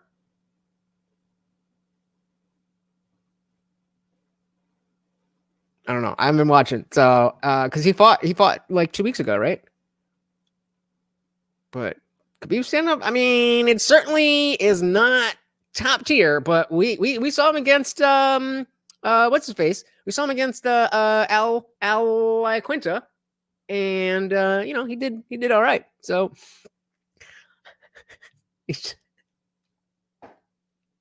fair enough. And what are you talking about? It was when Donald Trump was running for office, right? Yeah. And Bill Belichick. I would love to see Alex Jones in an MMA match. Letter that just said, "Hey, congrats on running for president." Right. And I think Trump mentioned it, and then the media attacked Belichick about it. Right. But he said, "Hey, wait, where's saying Alex Terrell?" Talking about, it was when Donald Trump was running for. I think is that what happened? And what are you talking about? It was when Donald Trump was running for office, right? Yeah. And Bill Belichick had written him a letter that just said, "Hey, congrats on running for president." Right. And I think Trump mentioned it, and then the media attacked Belichick about it. But he said, "Hey, that's my friend. Right. I support my friend." Yeah, 100%. and people need to be able to stand up. I think a lot of people. Don't forget to join the after party, guys. The party never ends 24/7. We are hanging out in the Discord, and it is free to join if you want to just be in the free chat channel, but become a member and get access to the entire thing, including our video chat channel where we go for the after party. It's fun. We're in fear because I'm having breakfast with him tomorrow on his plane. He's my friend. Right. We talk all the time. We talk about fights. So he called me up right after Abu Dhabi and said, those rides are great. Oh my God. The Volk, I met him twice at your events, man. Exactly. And it was great. He's a great guy. It was neat. The politics are dirty, man. It's nasty. It's ugly, and like all the shit that's going on with him right now. If he wasn't running, he wouldn't be doing any of this stuff. Yeah. None of this would be happening. And if he wasn't in the lead, like he's going to win the election, none of this would be happening to him. So yeah, it is what it is. And the guy's always been an amazing friend to me. He and I will be friends for the rest of our lives. Yeah. Yeah. I'm glad I got to meet him. That's the first president I ever got to meet. I would support any of our presidents, Yeah. I'm that guy too. I'm that's how it should be. That's how it should be. we should be at a place where even though we all hate all of the politicians, that at their core, they do care about America. And I just don't know that that's the case. I'm not volatile over politics, man. This is America. Yeah. You can vote for whoever you want. You could be on either side of the political spectrum. I don't care. Yeah. I don't judge you by your. Well, Dana certainly doesn't, but the other guy, he might be a little bit, like saying that as long as he's our president, I want to support that. And certainly, if there was some serious like verbal whatever with Biden and another world leader, like, better bet your fucking bottom dollar I'm going to America. Like, let's not get it twisted. We got the whole like brother sister thing. Like, no. I can talk shit about my brother. You can't say shit. That kind of shit. But it shouldn't even be, it shouldn't be something that we should even have to grapple with. No pun intended. Sam Hyde versus Hassan Piker. I'm down. And David's looking for a cage match with Biden. I would definitely watch that. Your politics. I judge what type of a person you are. Yeah. Dana. But that is a bit simplistic because your politics are dictated by who you are as a person, what type of person you are. If you think the government's going to save your life, dude, I've always said this. Me too. The government. They're just these people that want the government. You want less government. You want them out of your life. You do not want the government. And the government's never going to take care of you. Yeah. Never going to get rich off the government. Yeah, dude, no, dude. Stamp collections get fucked, right? Exactly. The post office is almost out of business, dude. Exactly. Have you been to the post office recently? They just tell you how to get to wherever you want your mail to go. Dude, I'll say this. There's nothing tougher than there's nothing more ridiculous than expecting the government. But I think we're in a weird space now where we're between the government that we've been used to and a new kind of privatized communism almost. I'm with so you. That that's really interesting. That's really interesting that he said that, because the last episode of the Culture War with Tim Pool was a guy who was identified himself as a MAGA communist. And I'm only halfway through the episode. I'm listening to it in the car. I don't really know if he's actually saying anything, or if he's just like kind of mixing up terms, or if he's just using something that's going to get, like, oh, you hear MAGA communism, you're like, all right, I gotta see what the fuck that is. I don't know if it's that or if it's just a confusion, but the fact that he's saying the exact same thing now, I felt the same way. The guy was, it's weird because when you get to these Marxist types, then they know Marx really well. And I don't know Marx very well. So you can be very well spoken on the topic, but I don't know enough about the ideology. And it's so different from what we have. Maybe, I mean, you could, I am open to the argument that communism is better than capitalism. I'm open to hearing that argument. But you got to have an argument. You have to tell me why, and chill out, Zippy, but you have to tell me why I don't retain the intellectual property rights on this stream right now. Which Zippy doesn't want, right? He just wants it to go everywhere. I think we're in this weird space of. Let's run this back. There's nothing tougher than there's nothing more ridiculous than expecting the government. But I think we're in a weird space now where we're between. And that too, talking about being in between. I've kind of been talking about this notion of, pre-Trump and post-Trump America, where that's the dividing line. Like those are it's like before World War I, before World War or after World War I. Like it was a different world before the Industrial Revolution and after the Industrial Revolution. I think Trump is that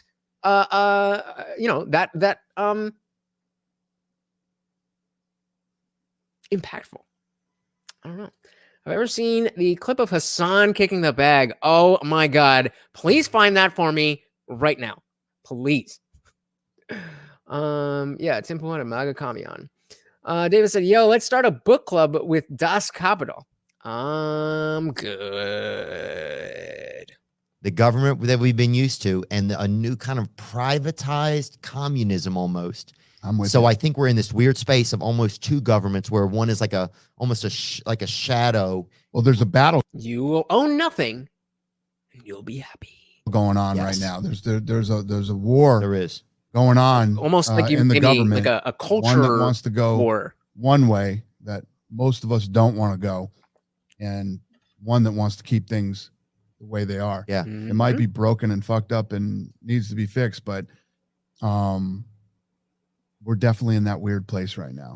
It is a weird place. And the fact that he said privatized communism and this other guy is saying MAGA communism, is there like there's something, right? Agree. So get off your Pelotons, boys, and let's That's fucking go to war. Dana White, man, thanks so much, dude. And just thanks for David Spade got to bring me to a fight and you let me come. It just, I appreciate it, man. You're friends with a lot of my friends, and I'm just grateful. It's been a joy to get to know people that work in your office and just everything. It's added a lot of joy to my life. Well, All right. So we're gonna end off the show with Hassan Piker kicking the bag. Let's see what he's got. Listen, bro, rain or shine, around here. Oh my God, what happened? You died. That's what happened. Fucking watch out,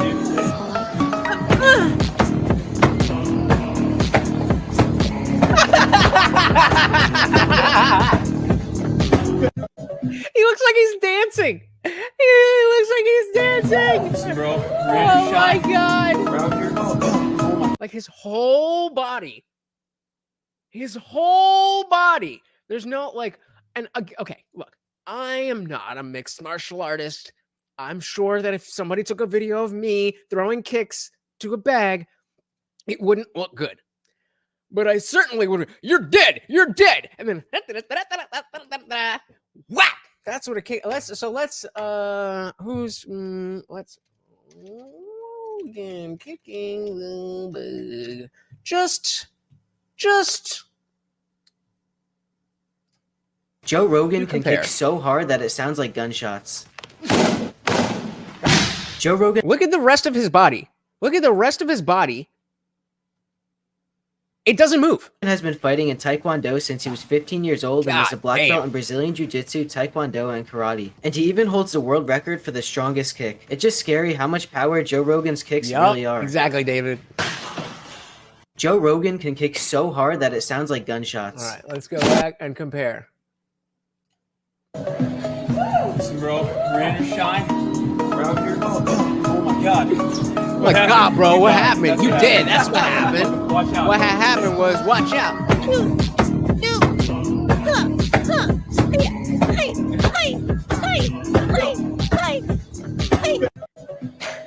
Listen, bro, One more time, one more rain time, or one more time. shine, around here. Oh my God. What happened? Yeah. You died. That's what happened. Fucking watch That's out, what happened, dude. bro. Am I gonna claim for that? Austin Power. Okay. All right. We're getting getting a little too wild in here. We're gonna bring it down. And say thank you guys. You guys are so much fun. I fucking love doing this. You guys are so awesome.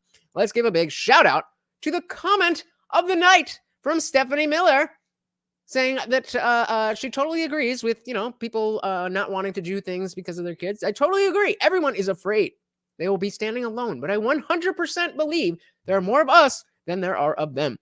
They are just louder. We need to get loud so more people have the courage to stand. Fuck yeah. Cheers to the comment of the night.